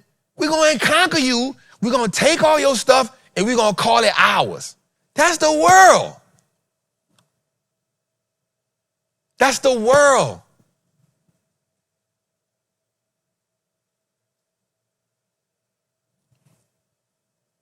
Why do we want fair?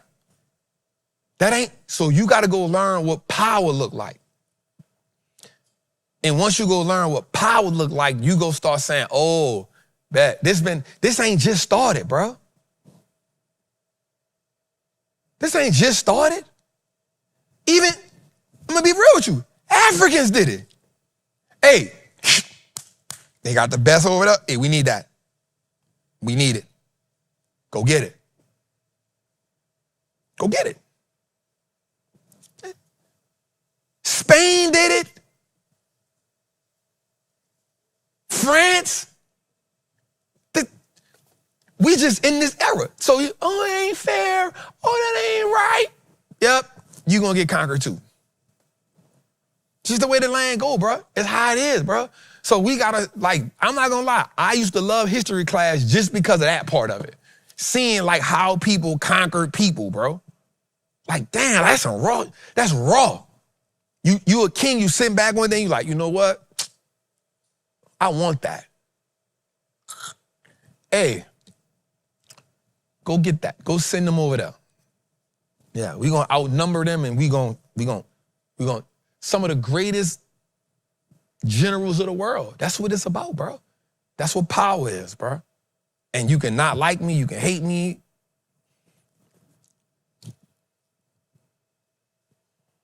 I would never agree with that type of move. So here's the difference. Watch this. This is why some people can be, I'm gonna say this now, please don't take this wrong.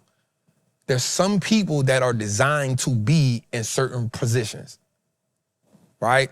There's a reason why, watch this, George, you was in the army, right? A captain and a colonel, they got a different type. Everybody can't be a captain or a colonel. Because certain people can make certain decisions for the overall, and you got to be willing to say whether it's right or wrong, like, I understand what this for, right? And so I ain't mad at it for not being there, because there's certain things that I can't do.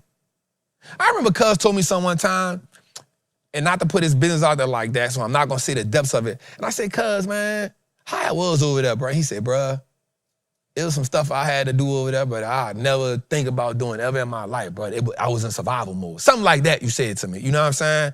And I get it, bro. Like the average person, you can't go to the army. You know why? Because you can't, watch this. Now, I do remember you telling me this, cuz they come in all ages and sizes trying to kill you. I remember, I'm going to say that. He said, cuz they come in all, he said, bro, they'll send an 8-year-old.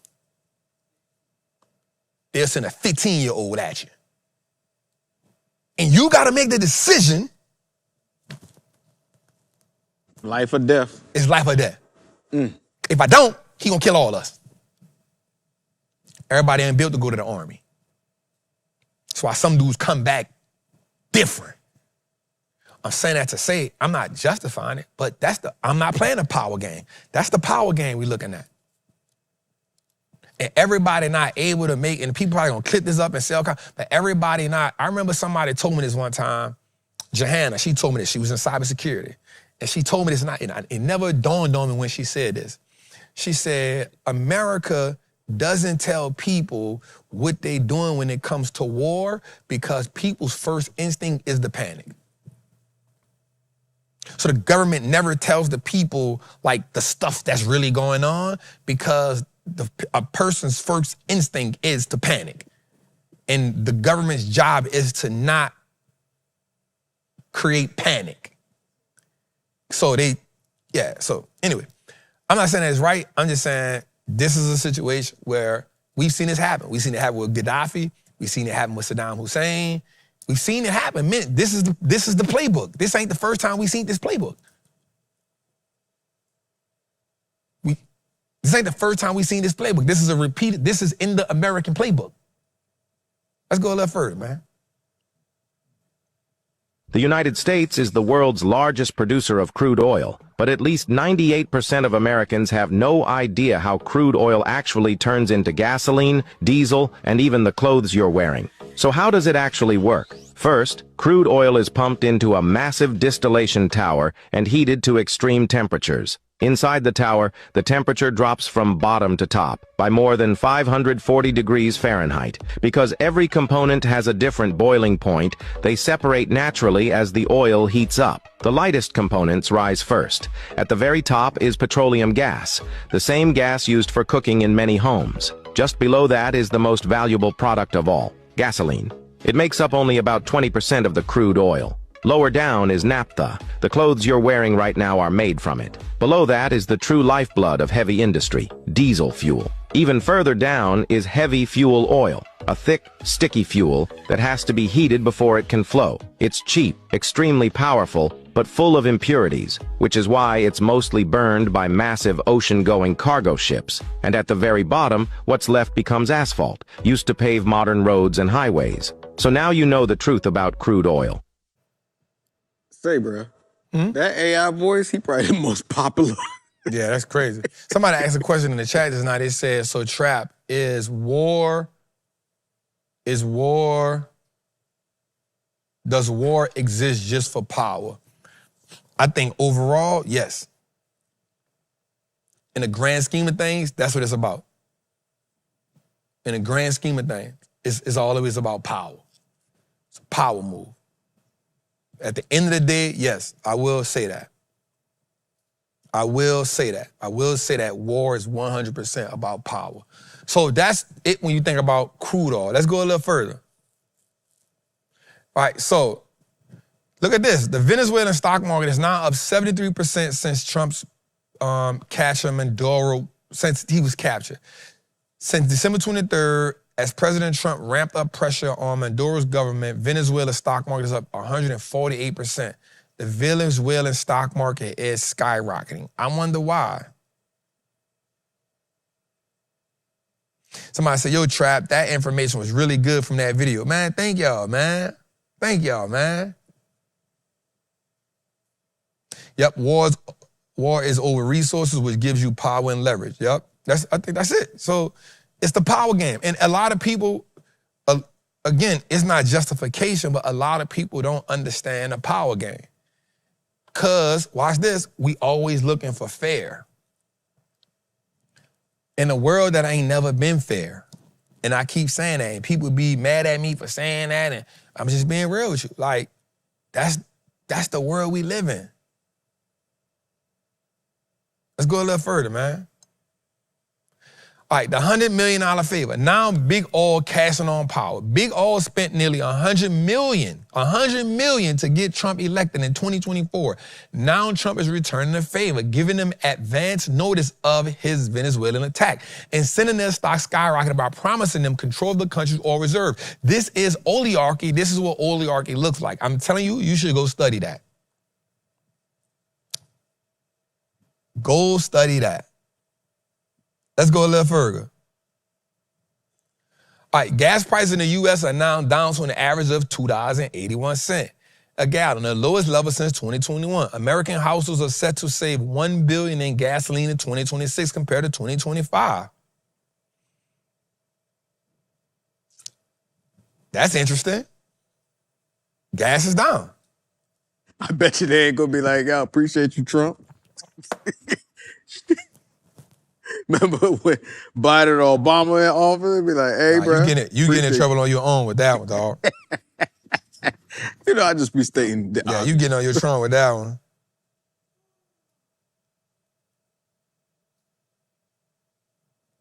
But nah, I have noticed it's down. It's definitely down. It ain't just down in the country. You know, you go to the country versus the city. Hold on. No, you good. The wild part I always thought, though, when you go to, like, the hood, the gas prices are the highest. So that gas station right next to the liquor store is the highest. All right, let's go a little further. Maduro falls and Venezuela's secret $60 billion. Now, this was something I found out. 60 billion Bitcoin horse shakes the market. After U.S. captured Venezuela's president, reports resurfaced claiming Venezuela secretly accumulated a massive cryptocurrency reserve, possibly, 600,000 Bitcoin worth over 60 billion through oil from teeter conversations, gold swaps, and seizing mining operations. CNBC's reporting highlighted that if the U.S. government seizes and holds the stash instead of selling it, it could remove a huge amount of Bitcoin from circulation, creating a bullish supply shock. Although officials record lists of 240 Bitcoin leak, intelligence analyst speculation point to a far larger shadow reserve, fueling markets' optimism as Bitcoin surged toward 94,000 following the news. So, more money. 17 trillion in oil, 60 billion in Bitcoin, a whole bunch of gold. Not to mention some more. Took some stuff out of his refrigerator. You know what I'm saying? At least. I'm just saying. Carpet. That's a huge situation. Look at that. 60 billion. Come on, man. Come on. It's a power game. It's a power game. It's a power game. Seizing assets out of this junk. It's a power game. The minute you realize it's a power game, you change your perspective. Well, it might not change your perspective, but it makes you say, okay. It's all about power. This ain't nothing but a stick up, bruh. It's like on Paid in Full. What's popping, Kermit? It's a stick up. That's all this, bro. This is a jack move at its finest, bruh. Because you got countries that don't even like what's going on. Like, watch this. You always, watch this. Watch what I'm about to say here. You always know who affected by the Jack move the most by who opposed it the loudest.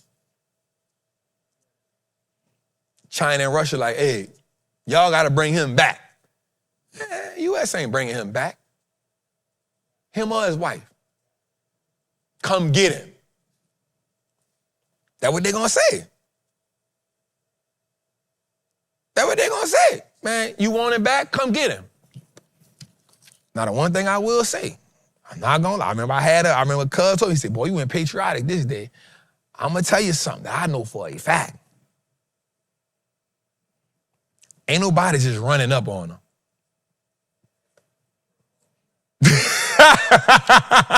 I'm gonna say that for a fact. I'm gonna be real with you. Ain't nobody just running up on them. I don't care how many, you got 1 billion people in your economy, you gonna need them. I'm gonna say that. Like,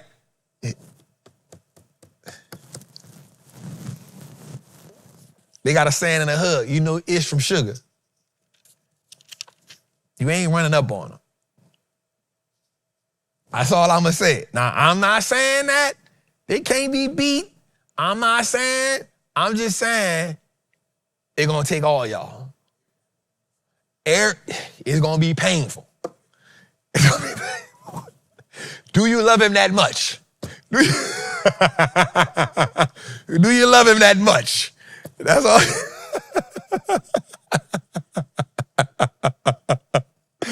Let's go a little further, man. So the White House says that Trump is, damn, we got a whole Trump show. Hey, look. He done took over my show. Damn. Bro, been active since 2026, bro. The White House says President Trump is winning his odds. Now, this one here, I'm going to tell you something. I got to stand up for this one. Let me say this. Now, there's a lot of things that I said that, damn, bro, you really a gangster for doing that. Damn, bro, I didn't think bro was going to really do that. But I'm going to say this. If he do this,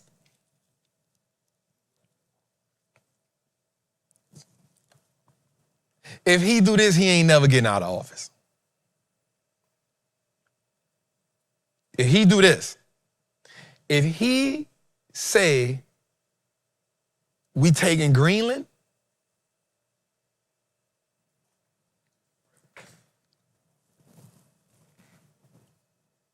I'm just trying to figure out what the other presidents was doing in the office, bro. This boy is. Well, here's what happens. You get certain presidents that's political, and you got somebody that just got their own mission. And here's what I keep telling people. Stop saying what he ain't gonna do. He is a act first, worry about the consequences later kind of person, bro. He's 70-something years old, almost 80. He ain't got that much life left anyway. He going out with a bang. A word? Hold my beer. Oh, y'all think let me show y'all right quick.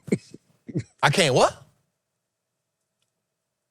So he is a act first, worry about the consequences later type of person. So let's read this. Let's get into this, y'all. This is going to be interesting right here. And it says, the White House says that President Trump is using the U.S. military to acquire Greenland. President Trump has made it well known that acquiring Greenland is a national security priority. Let's go a little further with that. All right? Not only has he said that, but he said it's vital to deter our adversaries in the Arctic region. Now, we need to look at the key word he used here, deter our adversaries. That's going to be essential. The president and his team are discussing a range of options to pursue this important foreign policy. And of course, utilizing U.S. military is always an option as the commander-in-chief's disposal. The White House said in a statement in its response to queries from Reuters. All right, let's go a little further, because we got to walk through this. Let's go a little further. I will say this about Greenland. We need Greenland from a national security situation. It's so strategic. Right now, Greenland is covered with Russian and Chinese ships all over the place. We need Greenland from the standpoint of national security. And Denmark is not going to be able to do it, I can tell you. I think it's a big one. You know what Denmark did recently to boost up security in Greenland? They added one more dog sled. It's true. They thought that was a great move. Und da Dänemark der NATO angehört, wird auch Grönland prinzipiell von der NATO zu verteidigen sein. So, let's talk about this for a second. All right? So, let's talk about the strategic importance of Greenland in case you don't know. All right. So, Greenland, so I want to make sure I put my data down, because I wrote my data down, because I like to come to y'all with data so we can understand what it is that we have. So, first of all, Greenland is 66% of the Arctic Circle. So you like to trap, what the hell does that mean? Okay, well, it's the largest Arctic landmass in the world. All right, let's talk about what that is. So, right now, Greenland now, it's a shortcut to get things the way it need to go at. It's the shortest distance to America, Europe. It's the shortest distance to travel. Also, there are unanimous, untapped resources there. Rare earth minerals, oil, all the things that we need. All right, let's go a little further with this. I wrote this down. Russia has been positioned in over there for years, all around there, just positioning themselves. So think about it like this.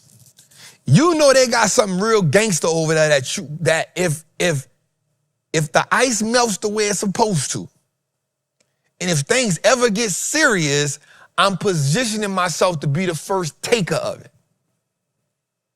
All right? Now, of course, they're in NATO, and I'm going to break what that is. Break that down.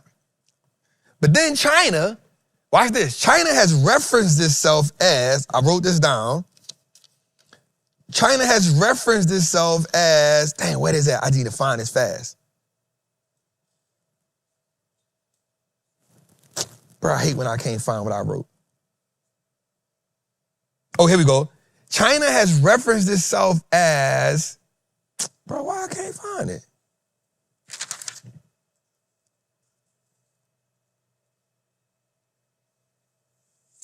Bro, I hate when I can't find what I wrote down. Oh, there we go. China has been referencing itself as a near Arctic power for years. All right?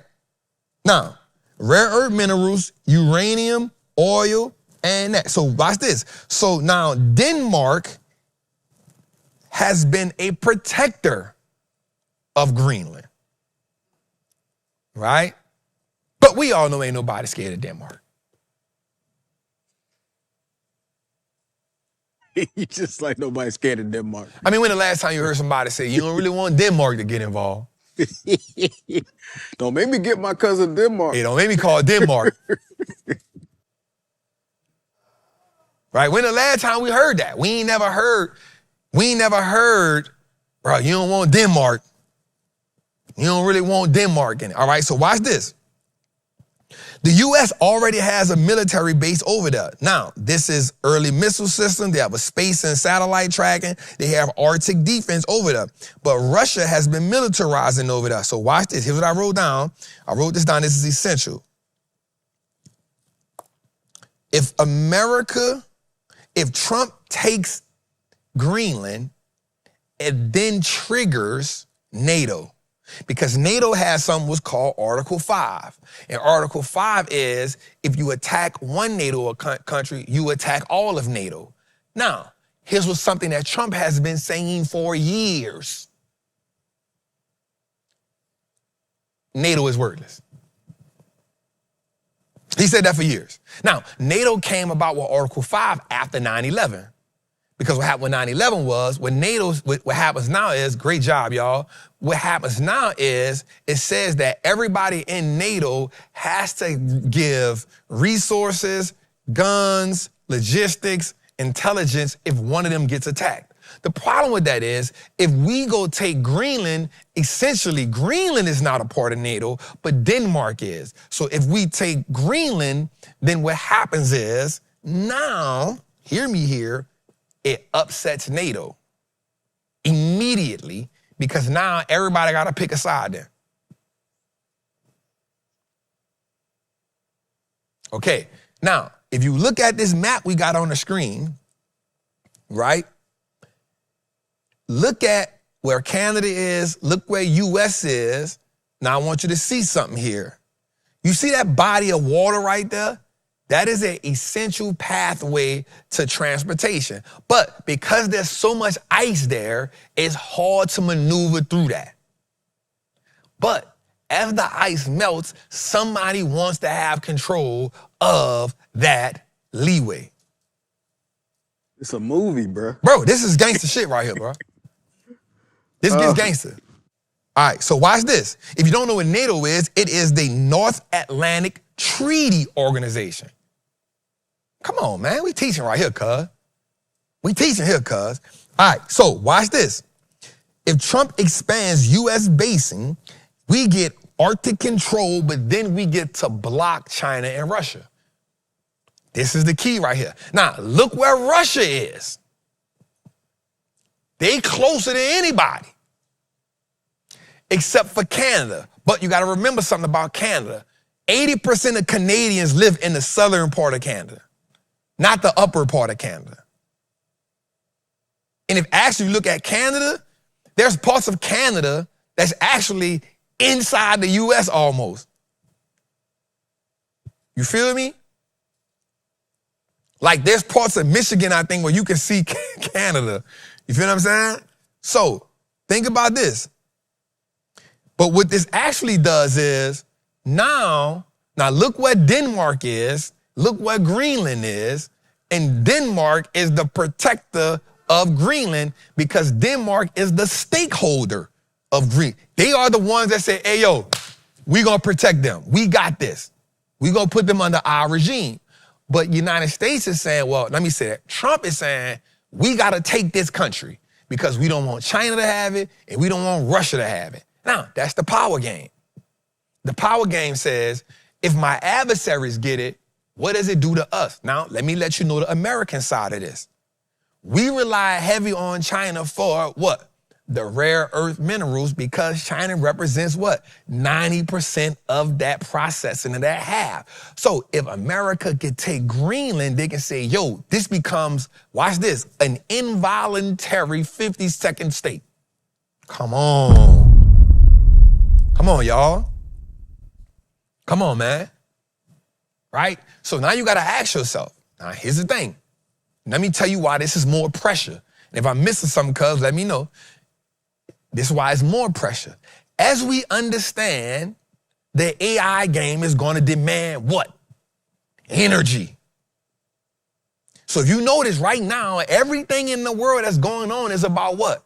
Energy, precious metals, rare earths. Why? Because that's the components that AI need. So when you go take Venezuela, what you using over there? I need that oil. I need that crude oil. Yes, it's going to take 5 years to do all this, but guess what? You got Chevron has already been over there. We're going to bring Valero over there. We're going to bring SLB over there. We got to get this going because this AI revolution, the energy is going to consistently be needed, and we don't want to be dependent on nobody. And you got 300 billion barrels of oil. Get out of there.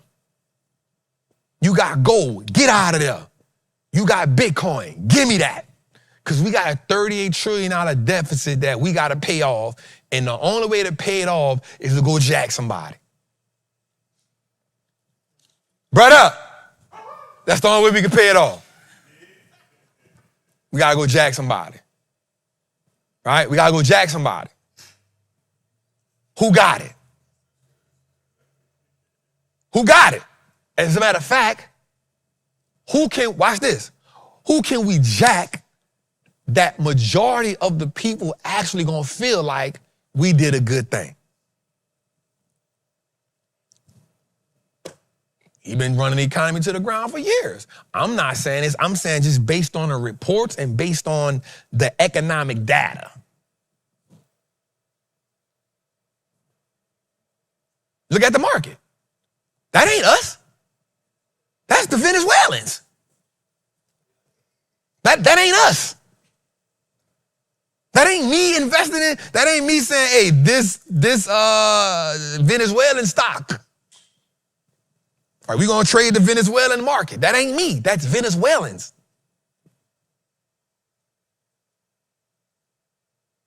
So, you say, okay, we got this. So everything now watch this. Who was doing business with Venezuela? China and Russia. So everything that's going on right now is strategically designed to combat China and Russia. Oh, y'all want to build bricks? Y'all want to do this? Fight me. So, let's go a little further into this. If BRICS get dismantled, if NATO gets dismantled,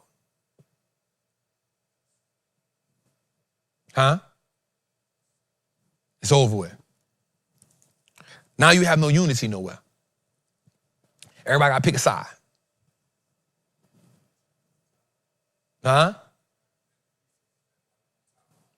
So my next thing is,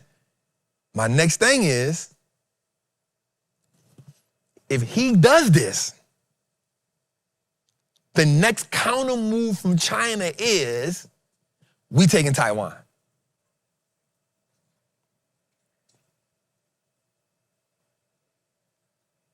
And there's no way you're going to fight Greenland and defend Taiwan at the same time. Now, here's the thing. For the Greenland situation might don't turn into a war. Because everybody going to sit back and be like, hey, you know what? Y'all got to handle that. They breached the contract. China going to look diplomatic, so China going to do what they do. They're going to be diplomatic. They're going to say, hey, listen, you see how they operating over there, bro? Running this thing like the Death Row Records. Come over here. You don't want them dancing in these videos. You don't want them taking you when they feel like it. Come over here. Now, people gonna go with China. So that's not gonna be a war, but what's gonna happen is China gonna say, Taiwan, you coming. Here's it is. Chinese President Xi Jinping used his annual New Year's address to reaffirm his commitment to bringing Taiwan back under mainland China's control, calling it unstoppable. And we quote, unstoppable. Taiwan separated from the mainland in 1949 after democratic forces retreated there following their defeat by the Chinese Communist Party in a civil war. Despite Taiwan's population of about 23 million, Beijing continues to claim the island as part of their territory. So he made his report that said, hey, this year, y'all coming home. It's unstoppable. Now, notice the words that's being used here. Unstoppable, then come home. Unstoppable. Yeah. Notice what Trump said about Greenland. We need Greenland. These are men that understand the power game. Whether you like it or not, everybody don't understand it. These are men that understand the power game, and what happens is power don't care about right and wrong. Power only care about position. Oh my God. Power don't care about. When Nino took the Carter, it was a power game. It's a power game. Everybody don't understand power. So why you think, so what you think people saying? Man, why? Man, China shouldn't take Taiwan. Guess what? They've been putting ships around Taiwan since last year. They done did a few things. They put ships around it. They purchased like 17 boats that can put tanks on them. And they say, oh, we just practicing. I ain't never practiced shooting at somebody. This ain't a practice. With a nuclear bullet. Yeah, they building battleships, like 41 of them. They building stuff to conquer. So Taiwan is trying to come to America and do all that. Bro, check it out. You coming back. Come here. And guess what China gonna say? Nah, you bring your ass over here. Nah, it's a further distance from America to here than it is from here to Taiwan. I got you. So, but guess what America gotta do? Taiwan, you make 80% of the chips. You gotta understand what all this thing coming down to. It's coming down to AI and how, so this is the people who keep saying AI is a bubble, AI is a bubble. We about to go to war. The world is about to go crazy because everybody won't be at the forefront. For too long, America and China was like, we got to do business with each other. It's all good. Now you see what's happening right now. What's happening right now is, you know what? I ain't doing that this go round. This go round, we ain't depending on y'all. This go round is all or nothing. And so this is what the beginning looked like. This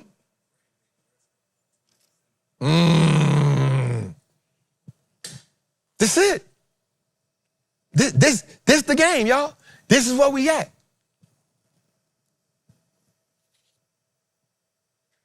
All I say is get your bunkers together. Man, you better get your bunkers, you better get your guns, you better everything. And this is what I keep telling people. When the last time, as an American, you worried about a bomb dropping on you? Never. When the last time they had that? 1942, the last time Americans worried about it. That means you've been comfortable. Super. You've been comfortable. That's why you feel like, this ain't right. That ain't, bro, in China, you can't even say nothing about the government. You seen that House of Dynamite movie? The what? Please watch it. Bro, in China, you can't say nothing about the government. You can't even whisper about it.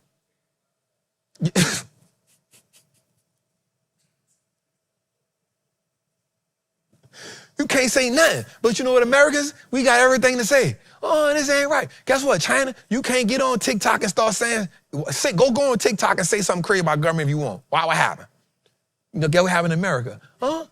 Yeah, over here, I got freedom of speech.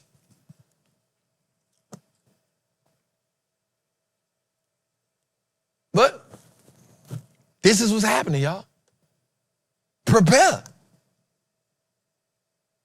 Everybody who keeps saying AI is a bubble, all of this is about energy and rare resources to feed and fuel AI. Because guess what? No country wants to be behind. This AI, artificial intelligence, I remember watching an interview with Elon Musk years ago, and he said something.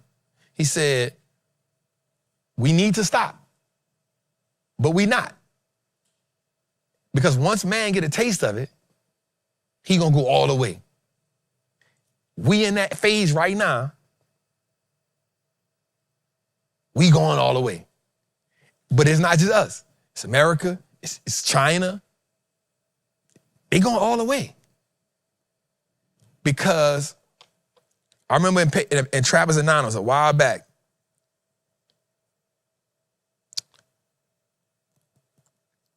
and I'm going to say that me and Casey and the other trappers, we talked about this. You don't want to see, a lot of people talk a lot of crap about America and all that, but you still live it. You don't want to see America that's not a big dog. You don't want to be in an America that ain't setting the tone. You don't want to be a part of that America.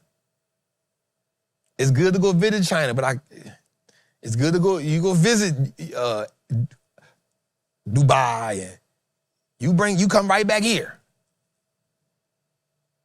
You don't want to, you ain't seen the America that ain't the big dog. Now you can say, yeah, America ain't got no money and all that. That's cool with all that. I know a lot of, they could be bluffing and all that. You ain't seen nobody run up on them yet.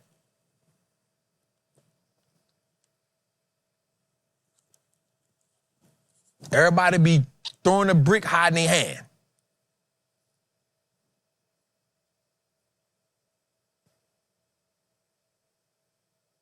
Everybody throw the brick and ride their hand. I don't want to live in America. Go live where the mother country you want to live at. Watch how fast you come back. Dubai look beautiful. Trump, take me back. Dubai look beautiful till you get there and you realize, dang, where all the poor people at? Oh yeah, they kicked them out. They're on the outskirts. Hey, they kicked them out.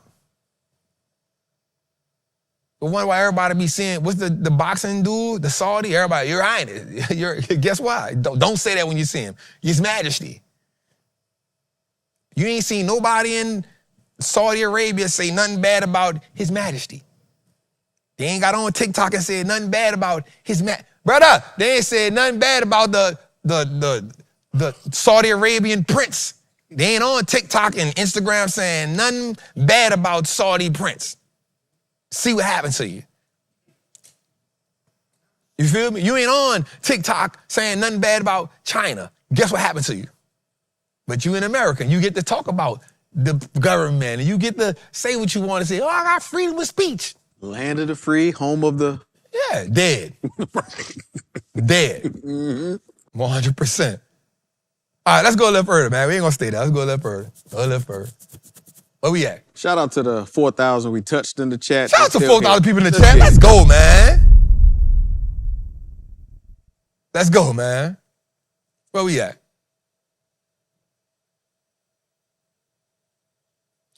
Bro went ham. When asked if he could be in operation in Colombia in the future, Trump responds, sounds good to me. Colombia is very sick too, run by a sick man who likes making cocaine and selling it to the United States and is not going to do it very long. Colombian president defended his government's track record of combating drug trafficking and in a 700-word post on Twitter. This is the world we live in. The president get on Twitter posting, right? What he describes as the largest cocaine seizure in the world's history. I'm not illegitimate, nor am I a narco. I only have as assets as my family home. I still pay for my own salary. Trump told them people in Colombia, we come and get you too. You next. And he told the people in Cuba the same thing. Let's go a little further, man. I'm gonna tell you something. That attack, that swipe on Venezuela put a lot of people on notice. Let's go a little further, man. Let's go 100 Trapper Hotline, man. Let's talk to the people, man.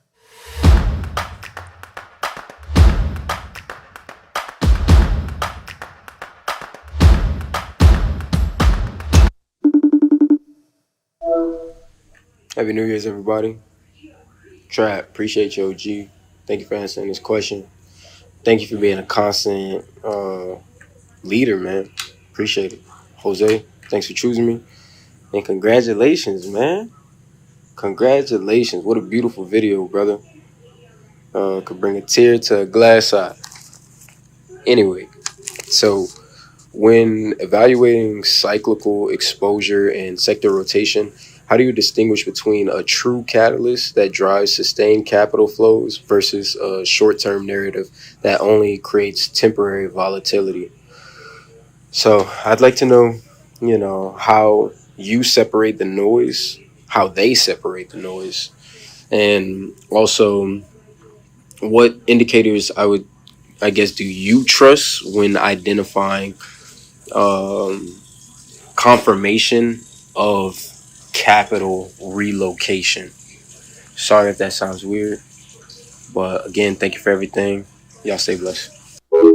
What's good, family? Man, I appreciate you, man. Every time you call in, it's definitely an amazing question. Always love your calmness, bro.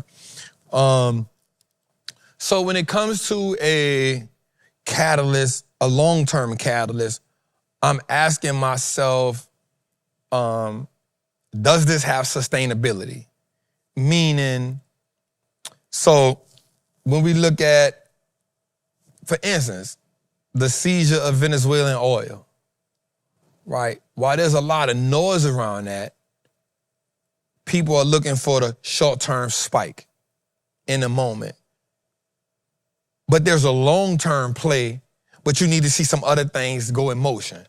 So you'll need to see some more information. So how I look at that is, I look at that as a short-term catalyst that has long-term potential. Meaning, okay, I see the spike happen. I see the potential here. I did the research here. Now I need to see some other things take place. So now it's like, what else do I need to see to take place? I need to see some more news later on about, you know, some companies moving over. I need to see a bill take place. I need to see Chevron in their earnings report saying they going over, you know, doing this in Venezuela. I need to see Valero. So the catalyst is first, and then I need to see supporting details that say that this is going to happen. AI. So people can say, oh, this is a bubble, but then, yeah, it can be short-term noise, but then when we look back and say, what is the fundamentals that are driving this forward? So when you start seeing companies reallocate funds toward building AI data centers, and when you see companies start saying, hey, we hiring these AI experts. So when you start seeing stuff like that take place, now you know the catalyst has went from a short term to now not being noise to being something long term. Short-term catalyst was a while back when Beyond Meat came out. When Beyond Meat and Impossible Burger and those things spiked, right? And you ask yourself, is this a long-term catalyst? Nope, it's noise. Why? Because only 3% of the United States is vegan. So is this a game changer? It's not, right? So it was a short-term noise, right? Peloton, okay? When that came out, the question, is this a long-term catalyst? No. Why? Well, it's running why? Because people inside. What happens when people go back outside? Oh, it's not gonna run the same no more. So it's when you hear something that comes out, you gotta ask yourself, what is the validity, right? What other information that comes out that supports this long term? And if you can't find that, then you say this is short term. So for me, I'm not allocating money to something that I feel like is short-term noise because now I don't know how fast that's gonna fall. But if I see it has a long-term perpetual catalyst, I'm like, okay, cool. So when we bring about the Venezuela situation, you say, okay, I need to now see what are some supporting data that says that the companies in America are now moving forward. Like, so now I'm gonna listen to the earnings call that's about to come up. What are they gonna say supporting that? Is it gonna be Exxon? Is it gonna be Chevron? Is it gonna be Valero? So now this earnings season, I'm 100% listening to the calls of these companies because I wanna see what they are gonna say about that because I know some analysts are gonna ask them about it. So that's how we position ourselves for long-term catalysts. What are the supporting details and documents that help move that thing forward? Great question. Great question, Yoshi. Appreciate that, brother. Every time you call, I appreciate it. Let's go a little further. Certified Trapper of the Week, man. Let's go. All right, Certified Trapper over the week is Henry Sampson. Henry Sampson was an American engineer, inventor, and film historian who created the gamma electric cell in 1971. That's gangster. Right? A device with the main goal of generating auxiliary power from a shield of nuclear reactor. He wrote books. Let's go a little further. He wrote books, Black and White, a source of books of black films, ghost walks, and chronological history of blacks in show business. 1865 to 1910, and 2-volume singing of Either Waves. A chronological history of African Americans in radio, television program. Shout out to my guy, Henry T. Sampson. Let's go. Henry Thomas Sampson was an African American engineer who made notable contributions to the field of nuclear engineering and telecommunications. His most significant achievement was related to his work on the development of the gamma electric cell, which is a type of battery technology. The gamma electric cell is used to convert high-energy gamma radiation into electricity. It found applications in various fields, including space exploration and nuclear power plants. Sampson's work on the gamma electric cell was patented in 1971.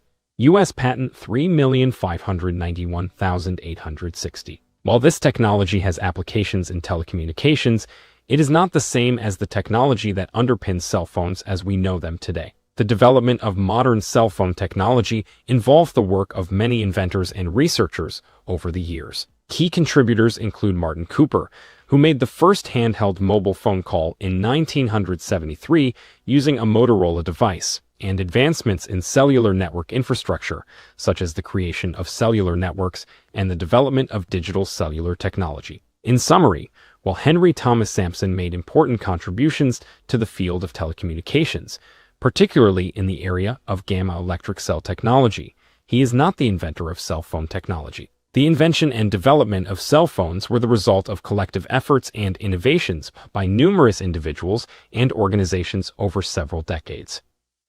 Come on, man. Shout out our guy, Henry T. Sampson. Let's go a little further, man. What's up, Trap? What's up, Jose? How y'all doing? Trap family.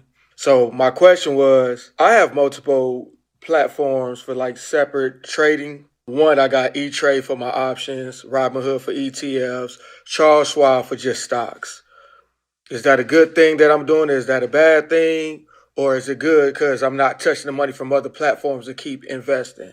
Also, with the 2-day option masterclass that you had, well, I think it was just like a 2-day trading class that you had last month. I feel like you got some more ammo. And I was saying, I wonder if you're doing it again because I did buy all of your courses, like, for the past couple years. And I feel like you got some new ammo compared to what you had back then to now. And if you do, like, let me know. I'm more interested in, I need to make some money. I need to make more money. So appreciate y'all. Thank you, Trap. Thank you, Jose. Trap family, appreciate you. Yes, sir. I appreciate you, boss, man. I appreciate you, King. You hear me? For sure. Definitely got more ammo. You hear me? Definitely for 2025, man, we got some stuff we gonna do. We got a couple boot camps we wanna do. We got some master classes we wanna do.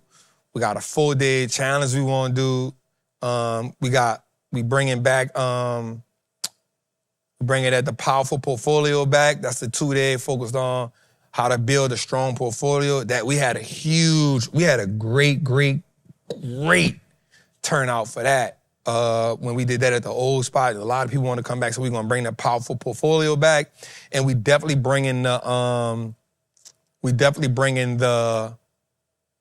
make your first trade workshop back. So we got a lot, and definitely bringing my guy Rob back. We bringing Rob in a Patreon because he gonna help me with some of that, and that was just me learning, man. Like it was so good to have Rob help me with that, bro, instead of me just trying to do it all. So we bringing Rob back. We definitely bringing Rob on early. Should be by the end of the month to bring him in a Patreon. So he gonna be doing the chart class once a month. If you're in the $99 tier, he gonna be doing a chart class.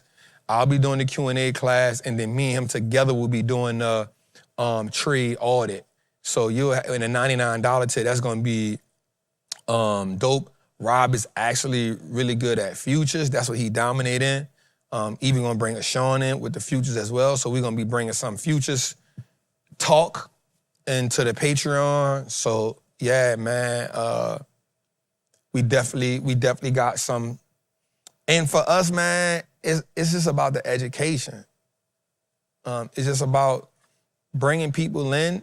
Like I told Sean this a couple weeks ago. I said, bro, go dominate futures. Like, don't even trip. I told Sean, I said, bro, like you really good at futures, bro. Like, why you playing with options, bro? Like, go dominate that shit so we can bring that to the people.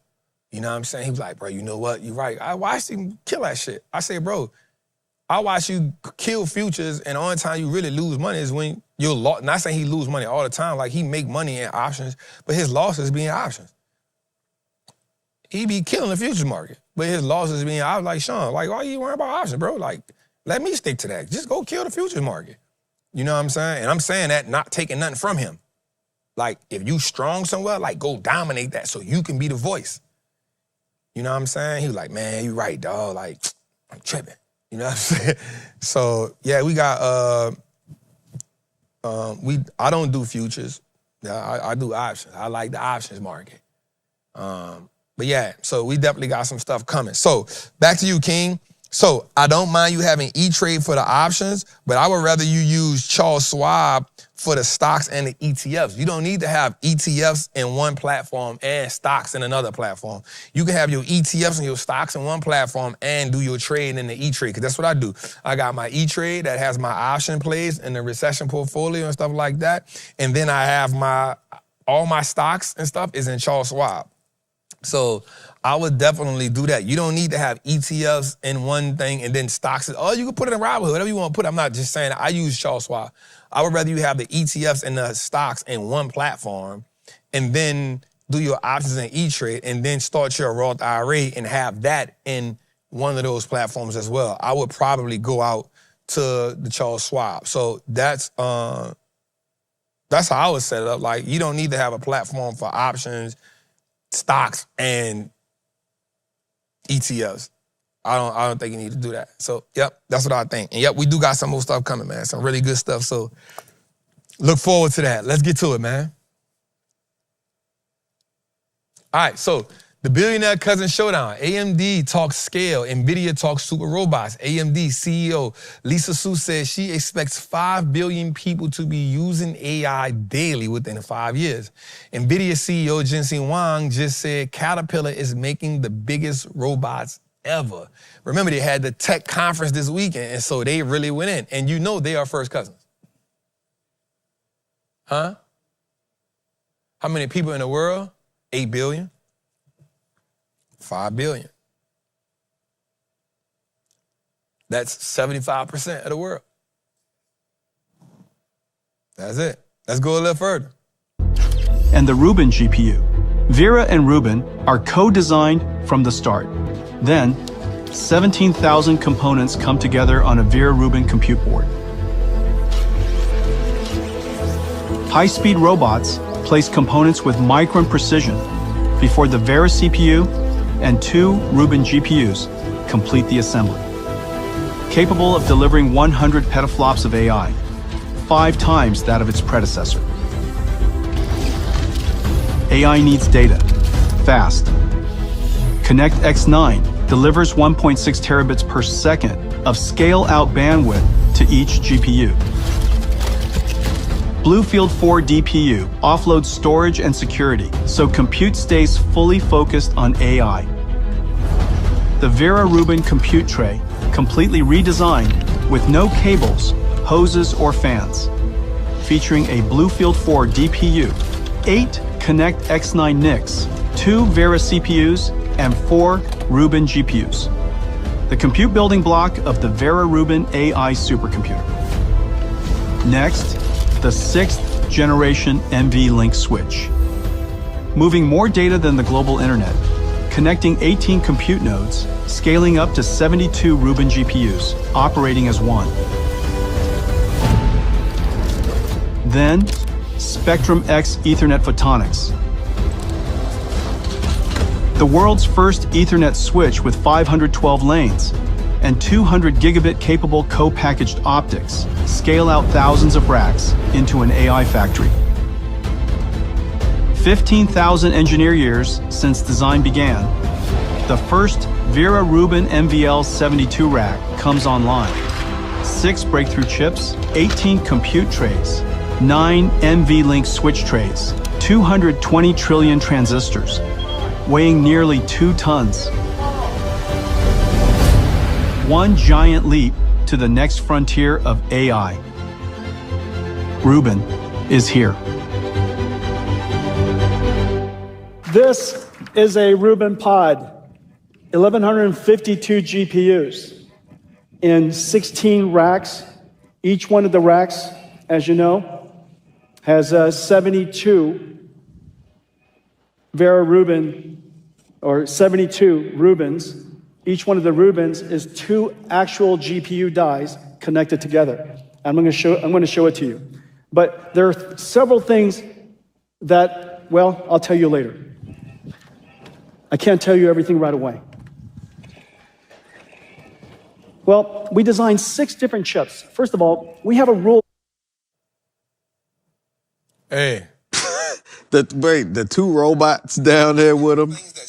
The new leather, snakeskin crocodile, alligator new jacket, dog. New jacket. The boy said, y'all wasn't feeling the old jacket. I gotta do something new. I got something for you. I got something new for you. I got the Crocodile 3000. Right. The Crocodile with the Reuben chip in it. I got the Crocodile 3000 with the chip in the blue.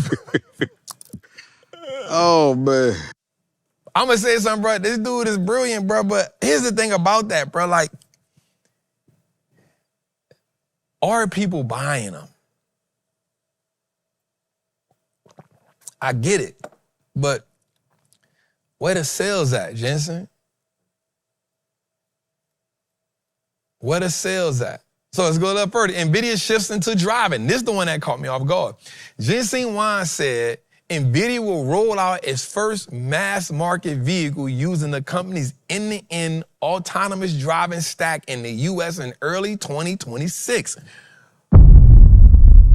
Beginning with the Mercedes CLA. The system is powered by NVIDIA's new Alfa Romeo. I think I said that right. Reasoning-focused AI models and is designed to deliver more advanced driving assistance today, while laying the groundwork for full autonomy, making a major step in bringing NVIDIA's automotive AI from development into consumer cars. They beefing with Google.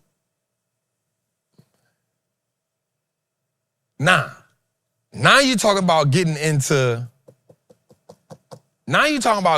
cars. Now, you know what I like about this? Here's what I like about it. Here's what I really like about it, Jose. They didn't say we about to become a car company.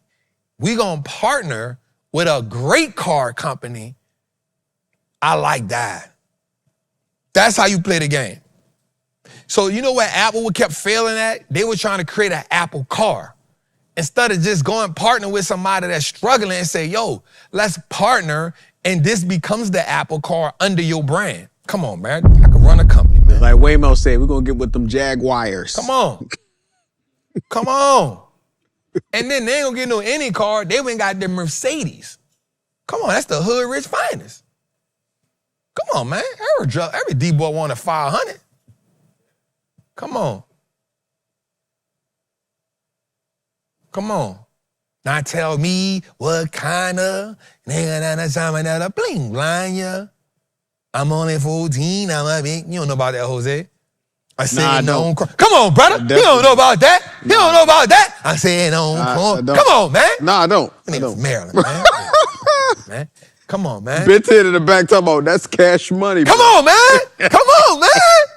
Come on, man. Come on. Got some Nas and Rakim. Nah, man. Come on, man. Nothing like it. Come on, man. You get the 500, man. That's a wrap. This before nigga was on Bentleys and all that. 500. Or the Bubba Light Lex. Or the Beamer. But the Benz was you got the Benz. It's over with. Boy, I got that 500. You come through with that 500. Boy, what? Shut it down. Now you got the 500 with the NVIDIA joint on top. Now you got the 500 with the NVIDIA drive itself. You in the back. Come on, man. Ghost ride the whip. Come on, man. All right, let's go a little further, man. 4.6 trillion. NVIDIA CEO just said they are not investing in Bitcoin mining. Bro is spending that bread. He's spending that bread. He's spending that bread. Let's go a little further, man. What we got? All right, now this is big. Shout out to my girl, Katie. Palantir just secured a massive $10 billion U.S. Army AI contract, and it matters for everyone. The 10-year deal will combine around 75 existing Army contracts into one giant agreement, giving the military access to Palantir's AI and data tools for the next decade. Palantir systems already run through more than 30 federal agencies, including the FBI, ICE, HHS, and now the Army's full digital infrastructure. It is AI powers everything from battlefield operations to immigration tracking and pandemic modeling. Okay, the company calls itself the operating system for the government. It integrates massive amounts of data, your location, health records, purchases, online activity into a single predictive system. Critics warn this kind of centralization power could supercharge the government surveillance and remove privacy safeguards. I'm just saying, this company is a league of its own. By itself, it does not have any competitors. I don't understand why the stock ain't moving like that. I truly think it's because Alex called everybody cokeheads, bro. I truly believe that's why the stock ain't moving. I don't think it has nothing to do with the company at all. I think it's because Alex just really be tripping. He got to learn you can't be talking crazy like that because you messing up the church's money. You got to... God, please heal my nigga's heart. Oh, Lord. He got to heal, bro. You got to start talking crazy every time people short the stock. You got to just take that like, I bet. You short his stock, he won't get on CNBC, put the white shirt on, call people cokeheads, tell people they crazy. Bro, you got to let the people short the stock. It is what it is, bro. Chill. We can easily be around 240 right now. But you get mad. You can't let the people know you mad. Right? People short NVIDIA stock. People short Tesla stock. Them people don't get on TV talking about something. You can't do that, bro. You got to chill. You got to chill. You got to let them short the stock and you got to just keep making money, dog. Now we just been floating from 160 to 190 because you can't chill out. Chill out, bro. You in a league by yourself. You killing it. You making money hand over fist. So what is the people keep saying you overvalued? So what, bro? Stop it, bro. Just keep making money. You keep getting on the thing with the t-shirt on, with the jeans on, with your hair all over your head, with the glasses on, and you calling everybody cokeheads. Ain't nothing better than making the cokeheads. Bro, let the people snort coke and short the stock. It don't matter, bro. It don't matter, bro. Let's keep making money, bro. I'm saying, bro. He be tripping, bro.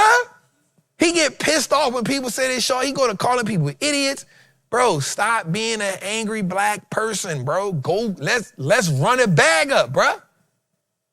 Stop being angry, bro. Let him short the stock, bro. It's part of the game, bro. Bro, he get pissed off, bro, when the people short his stock. He go, the next day, he on there going crazy. I gotta go talk to him. They shorted my stock. That is the most idiotic thing in the world. Why would you short a good American company?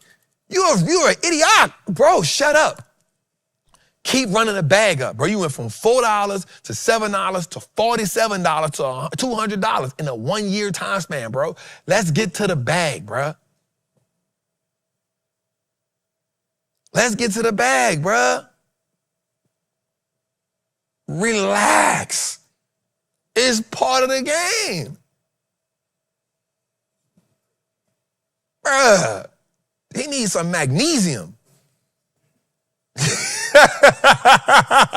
And I like him, bruh, because he doing something that nobody, like, it's hard to replicate what he doing. Bro, he got the government in his pocket. Bro, just keep crushing earnings. Keep running it up, bro. Let him short it, bro. Don't matter. Keep doing your buybacks. Keep doing your buybacks, bro.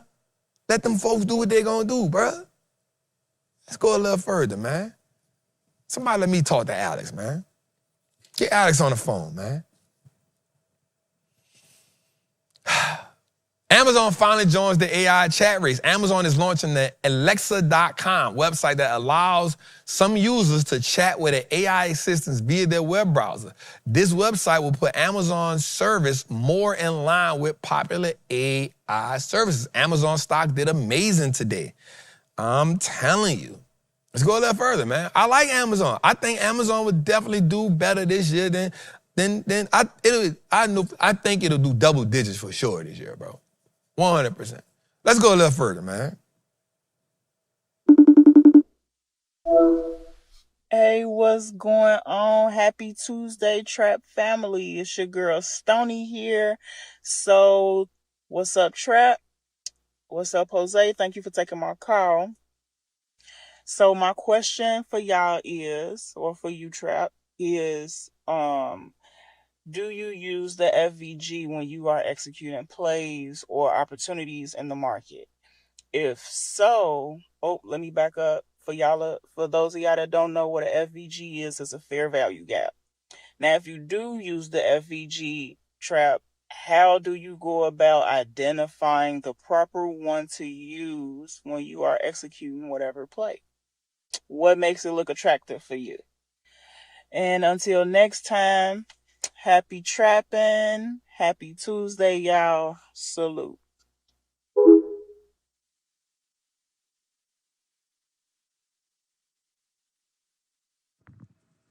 I love Stormy. Every time she come in, man, she be so chill and relaxed and calm. But when it comes to fair value gaps, I don't use them. I think that they are useful for your strategy. And I think that's one of the things we talked about earlier is finding a strategy that really works for you. Now, I'm not here to say that it don't work. I've never used it. That'll be like me saying, you know, they got people that use ORB, right? They got people that use so many different things, right? I'm not saying it don't work. I'm simply saying that's not part of my strategy. So you'll never hear me talk about it. Not saying that it don't work. Right? I'm not saying that it don't work. I'm just saying that's when I study some of the people I study, it's not part of their repertoire. So because it's not part of their repertoire, it's not part of my repertoire. And so I don't use it. But I know a few people who I've ran across that use them, and they use fair value caps, they use them, they partner them with liquidity sweeps, and they make money. I think that there's so many ways to make money in this market. I think the biggest problem is just finding a way that works for you. And I think that's all. I think once we've figured out the way that works for you best, it'll amplify what you got going on. And so, yeah, Queen, I don't use it, but I'm not saying it's not useful. I just think you got to find a system. Let's go back to what we talked about earlier. What system are you going to use, and does that work in the system? Because the worst thing you could do is have a system and then try to implement that in the system. Now you've diluted the system, right? So if you have a system that works and then you try to add that to the system, you're taking away from the system. Not saying it can't work, but if you're going to use that, you would have to master the system to make implementations to it. So that's all I'm saying. It's not part of my system, but I think it does work. And if it's part of that, you probably got to find somebody that really kill it, because they're going to show you how to map it out really, really good. And that's all I would say. Somebody said that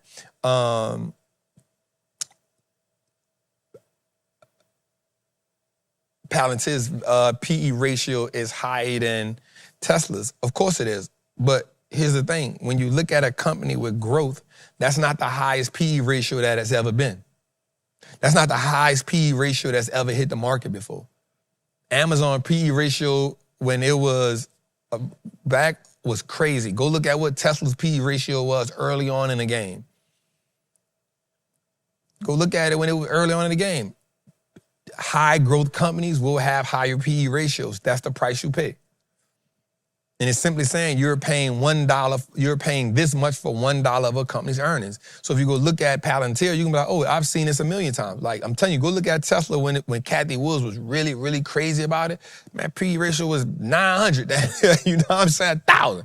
You know what I'm saying? It's part of the game. That's what happened. And Tesla, everybody said, we haven't doubted Tesla. You know what I'm saying? And so go look at what Amazon was. Go look at Netflix from years ago. That's part of the game.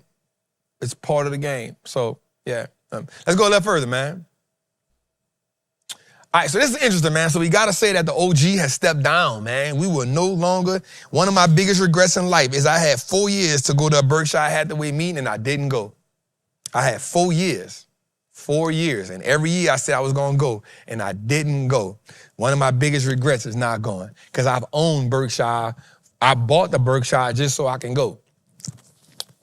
So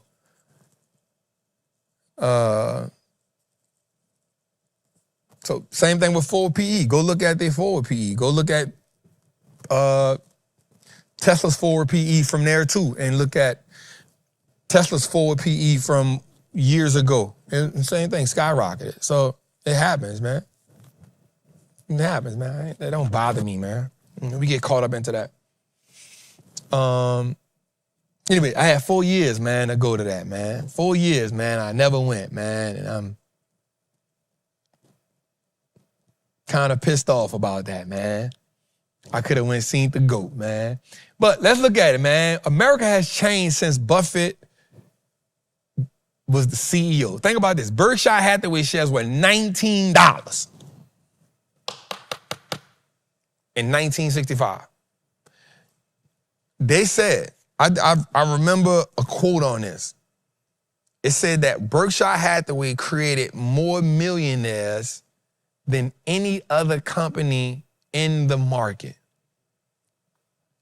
Because people, just imagine buying Berkshire Hathaway. So my mom is 65 years old. Imagine buying Berkshire Hathaway at $19 and the stock is now $755,000. And at one point it got to 800 and something thousand. Think about this. The U.S. purchasing power in 1965, a $100 bill right now, look at that, bro. The purchasing power is crazy. The national debt in 1965 was $317 billion. That's crazy. Look at this. Median household income was $6,900 in 1965. It's $83,000 right now.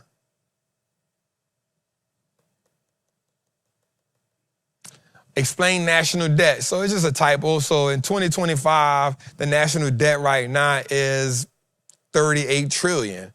And so think about it, 1965, it was $317 billion. Think about that. In 1965, the national debt was $317 billion. Now we at $38 trillion. That's insane. The cost of a new car in 1965 was $2,600. That's the average car note right now. Damn. Look at this. Federal minimum wage was $1.25.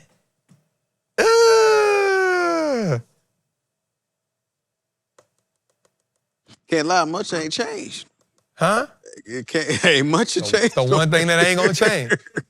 It's a slow burn on that one. The average U.S. stock ownership in 1965 was 24%. Now it's 62%. Look at this, bruh. The S&P 500 in 1965 was 92.20. That's crazy. That's crazy. Look at this. Gold in 1965 was $35 an ounce.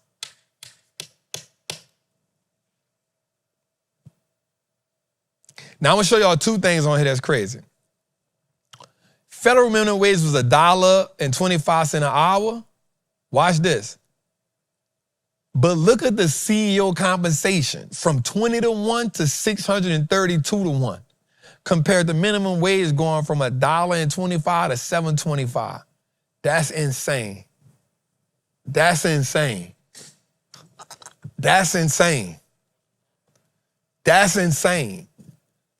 Minimum wage, the only thing on here that ain't moved that much.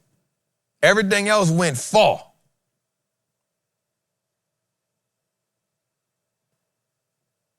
That's crazy. The Dow Jones was 903. Today it just crossed 4,900. That's how long bruh been in the game. Huh? Said what? 49,000. Yeah, I meant to say 49,000. I don't know what. Yeah, 49,000 a day. Bro, think about this, bro. Like, when I was growing up, The richest man in the world for a long time was Bill Gates and Warren Buffett. That's crazy. Somebody said, took the word, that's capitalism for you. If you look at this right here, that's capitalism in a nutshell. Minimum wage in 1965, $1.25 an hour. 2026 is $7 and something an hour. But the CEO ratio of compensation went from 20 to 1 to 632 to 1. Bruh.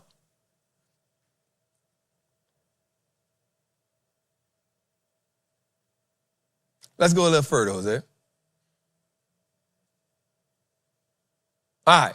The money is in tech. So $550 billion has been added to the combined net worth of Americans' tech billionaires. That fall right in line.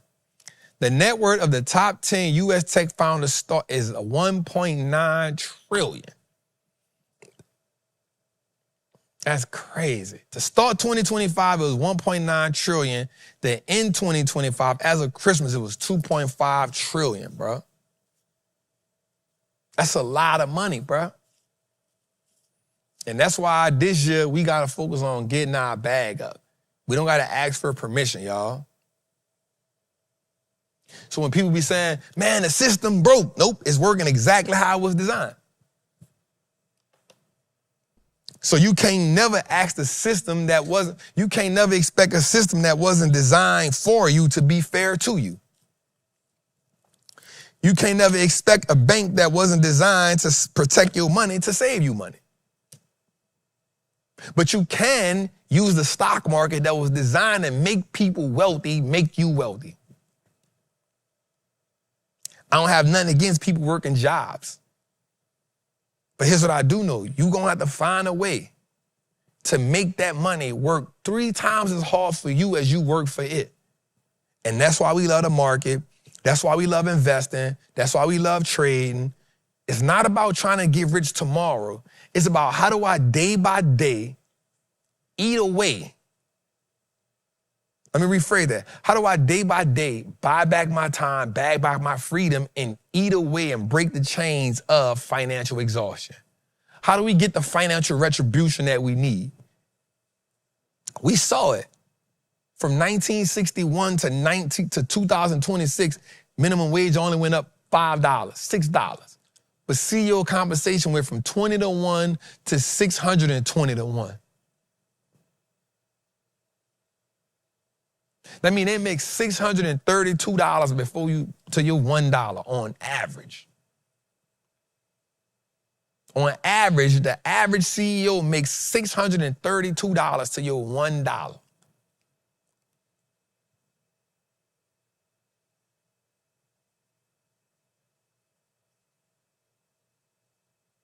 So I just want you to understand that. This is the game we playing, y'all. So 2026, we're going to take it serious. We're going to lock in.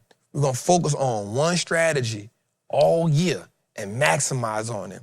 We're going to do better at putting our money to work for us. We're going to do better at buying books. We're going to do better at buying material to help us grow. Assets, access, information. That's what take us where we got to go at. So this year may be the year you got to say, bro, I told my lady this for Christmas. I'm going to end on it. I said, man, babe, I'm going to be real with you.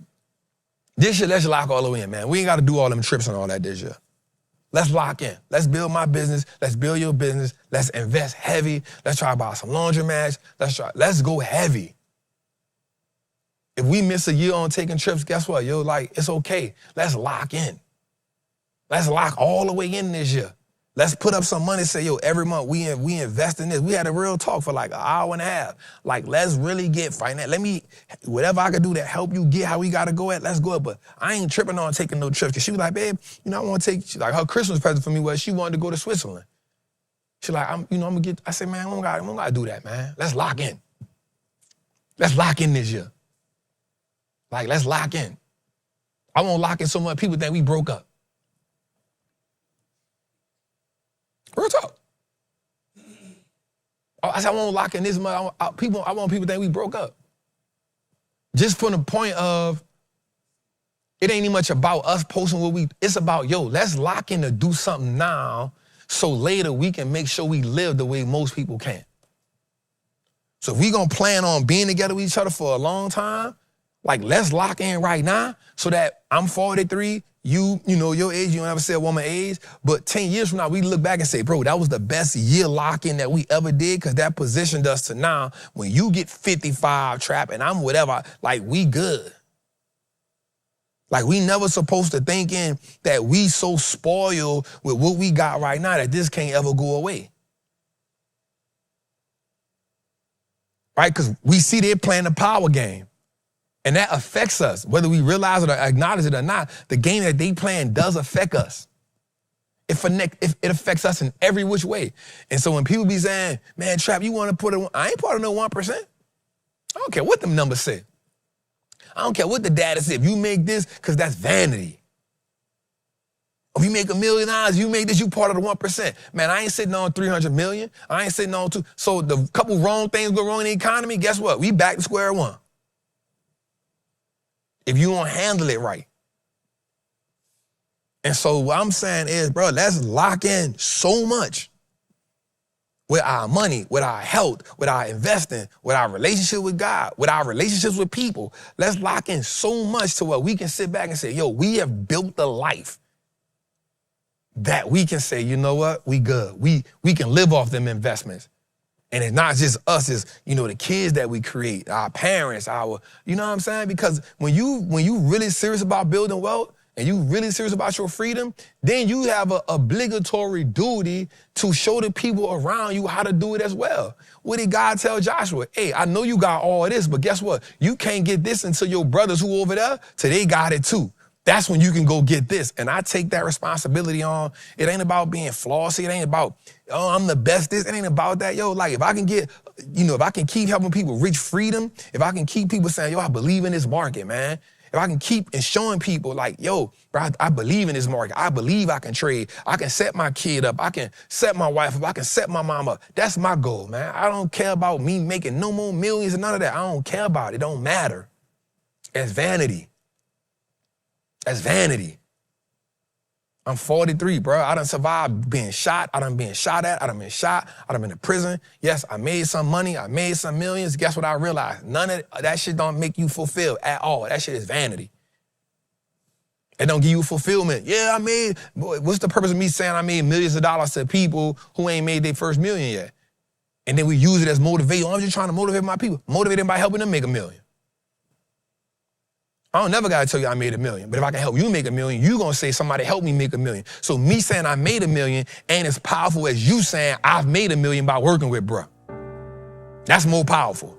I've made 6 figures with working with bruh. I've changed my family last name from working with bruh. I've put my kid in a better situation from working with bruh, from studying with bruh, from being with OG, from being with Trap. That's what changed my life. Not him telling me he made millions of dollars. That don't motivate nobody. Where I'm from, that shit make you lunch. And what happens is you start living in this bubble where you start thinking, but none of that don't give you fulfillment. None of that don't give you joy. None of that don't give you promise. That's why millionaires kill themselves all the time. That's why people kill it. You know why? Because you start to realize that once you get the money don't do nothing but help you try to hide the pain. So now you start doing everything, and now you start trying to take pictures and show people that, oh, I'm doing this, I'm doing that. And at night you trying to hide the pain, and you asking God, help me. Oh yeah, you got to let the money go. What God told the rich man? Hey, the rich man went to God and went to Christ and said, hey, I did this, I did this, I did this, I did this, I did this. What it gonna take for me to get to heaven? He thought he had the plan, and Jesus said, hey, give up your money. He said, wait a minute. Whoa. Do what? Yeah, give up your money. Now, you came to me talking about all the other stuff you did. That's vanity. Give up your money, because that's the thing. Where your treasure is, that's where your heart is. I remember OG told me this. He said, hey, as long as you put the money before God, God gonna keep making the money have to prove itself. I never forget that bar. You keep putting the money before God, God gonna make the money keep proving itself. And I promise you, the money gonna stop finding answers, but God ain't gonna never stop finding, because he's the real solution. And so I'm just saying, this year in 2026, yes, it still is God and money, but it's not saying that money is secondary. It's saying God is the ultimate source. He gave us money to handle the other stuff, but the money ain't the thing that gives me fulfillment. The money ain't the thing that gives me joy. The money ain't the thing that gives me self-worth. The thing that makes me have self-worth and fulfillment is getting on here every Tuesday for 3 hours, or being in my communities, or whether we doing stuff for free. I just was in Walgreens, the dude walked up to me and said, "Say, bro, you trap."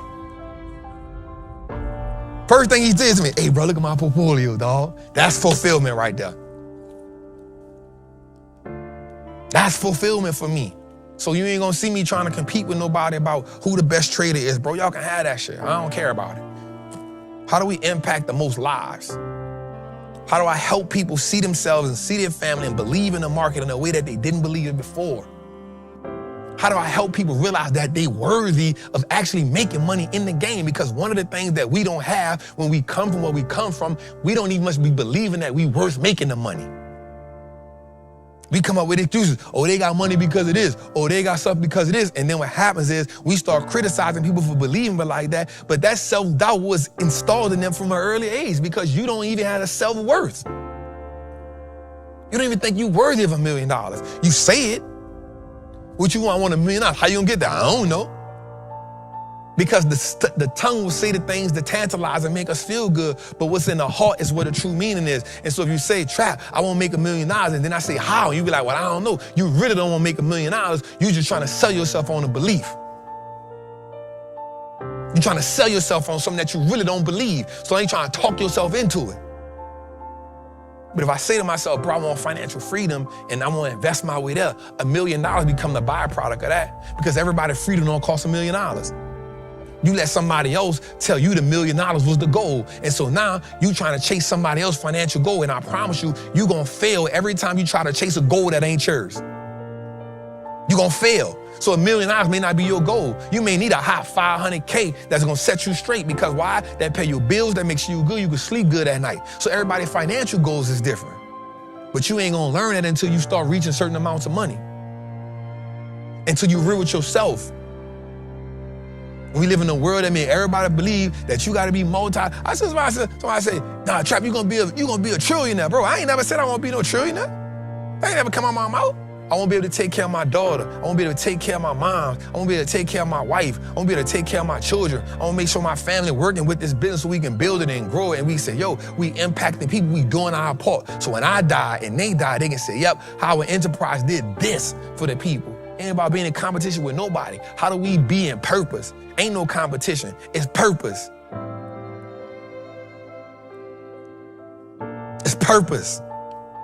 So how do you wake up every day in 2026 and leave everything behind in 2025? All of those mindsets, all of those goals, all of that pain, all of that hurt, all of that trauma, all of them tears, leave it in 2025, come into 2026 with a new reasoning, with a new understanding, not about nothing else but yourself. Man, what do I do to get better? How do I connect with a higher power that help me get better? How do I be around people that talk different? How do I be around people that push me to be better? As a matter of fact, before I get around people that help me get better, how do I sit with myself in silence and be better? Because we don't know how to sit in silence.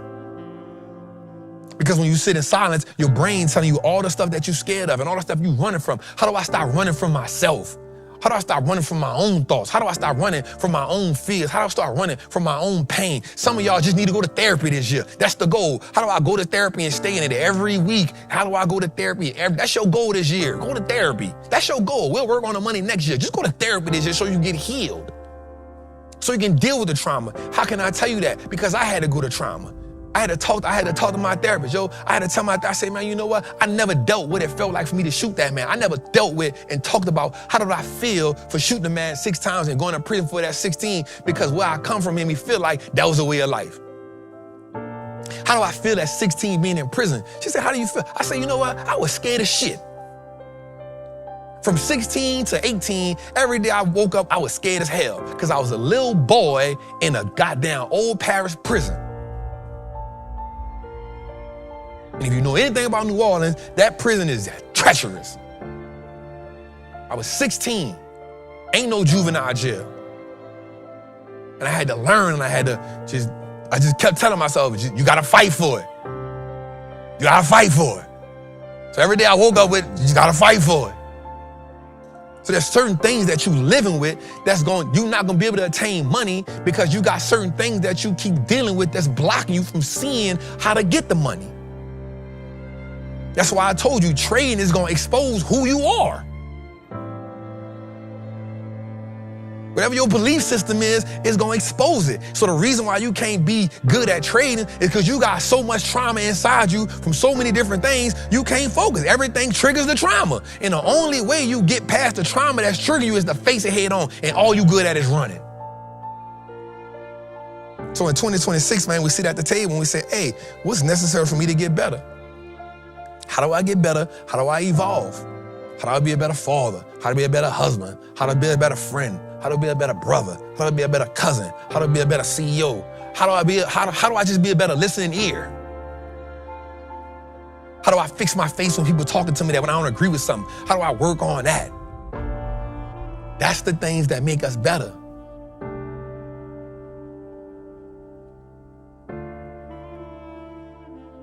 How do that make us better? So in 2026, it's the first show of the year, man. Let's set the tone. Let's set the tone for this year. I understand that, we're going to get to some money, but there's some other things that we got to get to, that we got to fix, that we got to correct. And if we do that, the money is the easy part. It's your boy, the Wallstreet Trappin, man. What this is, episode 175, y'all. We 25 episodes from 200 episodes, y'all. That's so big, man. So make sure you get your merch, get your apparel. The site open back, huh, George? Apparel, get that. We got that cocaine on right now, you know what I'm talking about? Make sure you get that. It's on sale.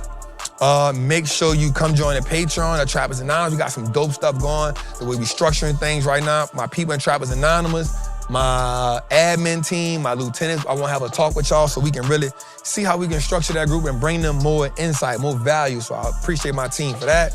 My Patreon people, you already know how we get down, man. Y'all see the difference in some of the things we've been doing, some of the things we got coming. Tomorrow, 9:30 to 12:30. If you purchase the live, me and Rob, we locking in tomorrow. Questions, we looking at charts, we seeing what's popping. Let's get it, man. So also, check out the Wallstreet Trapper YouTube. We got some live stuff going on there. We had our first YouTube to do over 200,000 views in one day.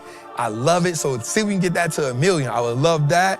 But also make sure you go to Spotify, Apple, and everything else and check out our stuff. This year, y'all, I'm gonna tell y'all the big goal I got this year. I want us to get Trappin' Tools in the top 25 on Spotify and Apple, y'all. Let's help do that, y'all. It's nothing like having your boy, Wallstreet Trapper, with a name like Wallstreet looks like us now, in the top 25 for this, y'all. So let's make that podcast world look like us now too. So I love y'all. I appreciate y'all. I see y'all next week, same time, same place, man. You know, if you sharing this on your Instagram, if you watching it in the living room, share. So I'm gonna share it. I'm gonna tag Jose too, y'all. So I love y'all, man. I see y'all next week for sure.